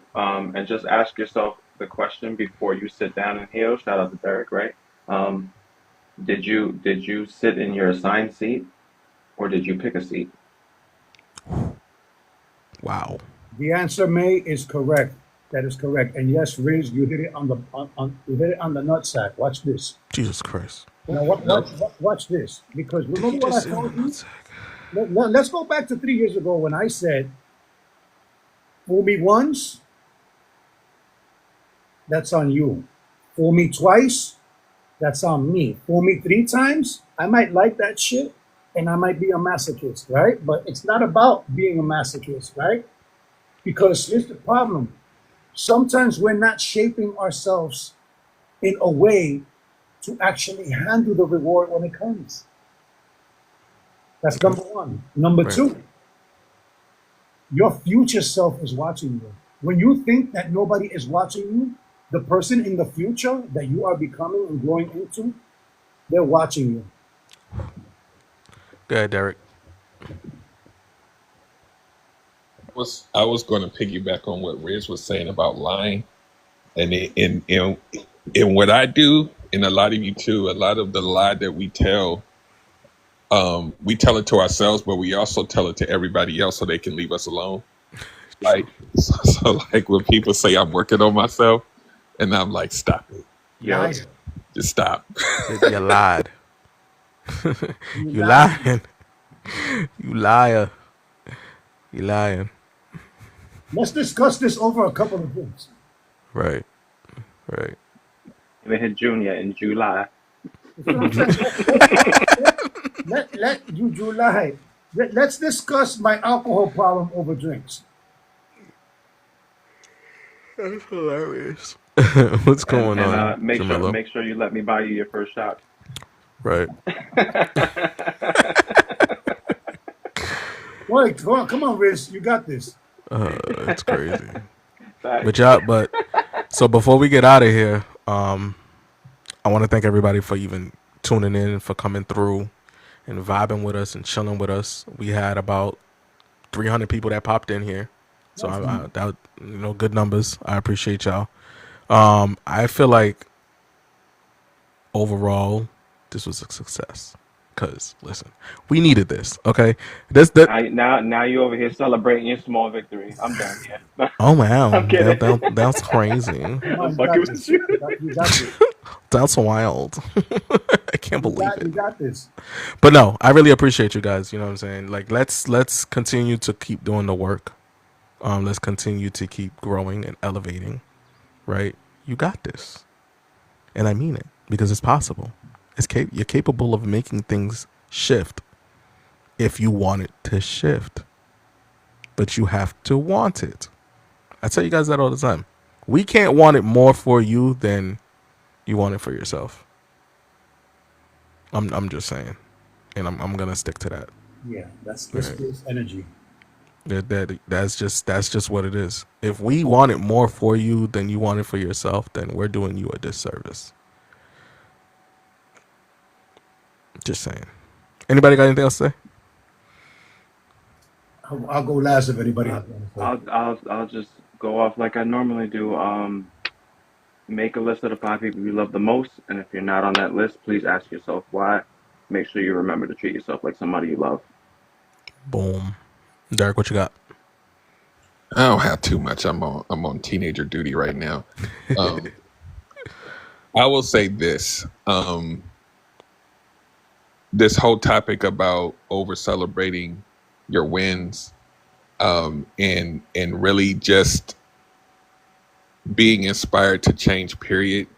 You have to know that you have to have to Riz's point, you have to have the map to know what the steps are, so that when you Thank do you for the have homie. your celebrations, you can kind of plot them on the map and say, okay, we still got more to do. But without that map, this is why a lot of times you need help and you can't do it alone, because you're not working with a map. You're working with maybe some bullet points you heard online, and I got this, and then you don't even see the rest of it. So you think that's the end of it until you actually walk through life and realize that you're stepping on nails, Right. and you don't even realize it until after you get hurt again. That's why the map is necessary. It doesn't mean you won't experience pain, but you will see the nails, right? So celebrate, but understand that it's a part of a bigger picture. And if you don't know what that bigger picture looks like, you may need somebody that's not inside of your head to show you what it looks like, so that you can order your steps. So that's all I have. I like that. I like that. Thank you. Armika, go for it. Yeah, I just wanted to say that this was a conversation that needed to be had, not just for me. But I was enlightened today about this conversation because I really wanted to know what people felt about this. Again, we're not telling people to tell people or not to tell people to celebrate. We're saying that if we are going to tell people to celebrate, to do it in a responsible manner, to not let the celebration get carried away. Mm-hmm. And we're not telling you to not Full acknowledge chap in the building. What's up, sis? and celebrate. We're saying do it in moderation, right? Mm-hmm. Because most people that over celebrate is because they haven't had a lot of celebration. So they don't know how to celebrate. But you will notice that if you put too much time into the celebrations, you're taking away the speed of the healing process. Right. Very much so. So that's all I got. Just be mindful that you don't take We're celebration. about to close out. Jamila, do you have something you want to say? Right. So that's all I got. Just be mindful of not putting too much effort in the celebration, especially if that move that you just made to get there is just one step of many. Very true. And if you need a community of individuals who are working towards that path, right? Working towards that understanding, we have a community called Monumental that is available on Discord. If you need access to the Discord channel or the Discord community, download the Discord app, create your profile, and then you can go to either my website at unlockpotentialcm.com or go to Sit Down and Heal. It's in Coach Derek's bio. Well, I believe Riz got the link in his bio as well. Make sure you just click on one of our links and join the community, and we'll help you out. We'll guide you on how to utilize the actual Discord. T hosts a Discord tutorial every Sunday on how to utilize the Discord. So if you guys want to learn how to use the Discord effectively, make sure you guys go in, tune in, message T, so that way you can join in on the festivities, because we have a lot going on in there. For me, anyway, individually, I am releasing 2 books. One book is called The Mirror Labyrinth, which is going to be released on June 1st. The conversation of the self conversation with yourself, like the self conversation. I'm talking about the real conversation with self, not the fluffy conversation with self, but the real conversation that you're supposed to have in the mirror. You will be having in that book. In that book, not every Sunday. Wait, what? Hold on, I read that fast. Every first Sunday of the month. Sorry. So she does a tutorial video every first Sunday of the month. I do apologize. But the conversation of self in regards to the mirror labyrinth is pretty much you having a conversation with the successful version of yourself, the version of yourself that accomplished everything that you claimed that you wanted to accomplish but didn't accomplish. That book is going to be the conversation that you have within that. That's the conversation you're going to have within that book. And then the other book that's coming out is called The Ember of Empowerment. It is the art of discipline and confidence. That one should be releasing within the next 72 hours.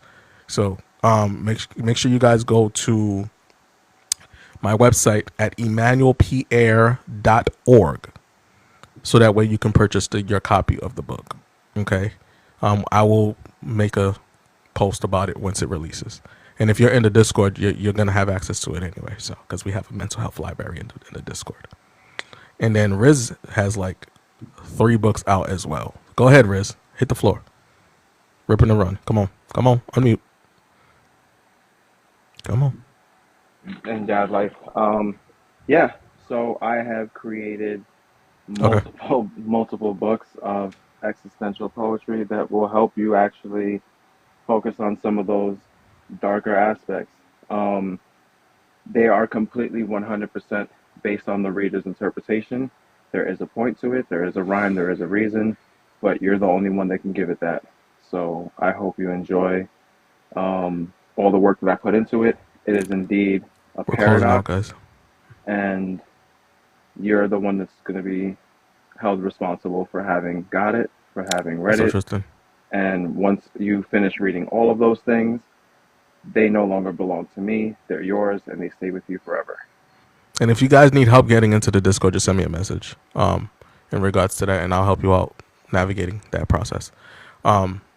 One thing that I have on my website, on my coaching website, is which we're going to make sure both websites are linked together so you guys have access to it. I have a mental health routine challenge. It's a 21-day challenge that I have on my website. It is $21 for 21 days. Each day you will be working on a portion of your mental health journey. Okay, there's steps and stuff that I give per day on what you need to work on. And if you have questions, you can message me and I can guide you through what you need to work on. But it's 21 days for $21. It's literally cheaper than the meals that you guys buy. $1 a day. Can you get something for $1 anymore? No, you can't. That's what I'm saying. Like it's $1 a day, literally. You know what I'm saying? And you focus on your mental health in full capacity for 21 days. You know what I'm saying? And then we'll do a deeper dive sometime in like July. We'll do like a workshop or something like that. And then in regards to the actual challenge, right? And we also have a group on my website where you guys can actually come together in regards to the stuff that you're working on and how the progress is going right on the website, which is dope. And you also have access to the Discord, which is even better. You know what I'm saying? So you got all this stuff. The Discord is free, the group is free, but the challenge is not. Because I want you guys to invest in yourself. You know what I'm saying? When we invest in ourselves, we follow through with it. But when if it's for free, for some reason we just like to, ignore it. So let's not ignore our progress. I love you guys. In a world full of negativity, make sure y'all choose love and love on purpose. Keep life simple. Love is the glue. Respect is the flavor. You dig, you dig, you dig. Make sure y'all live within your value energy. And I pity the fool who doesn't mind their mental. Peace.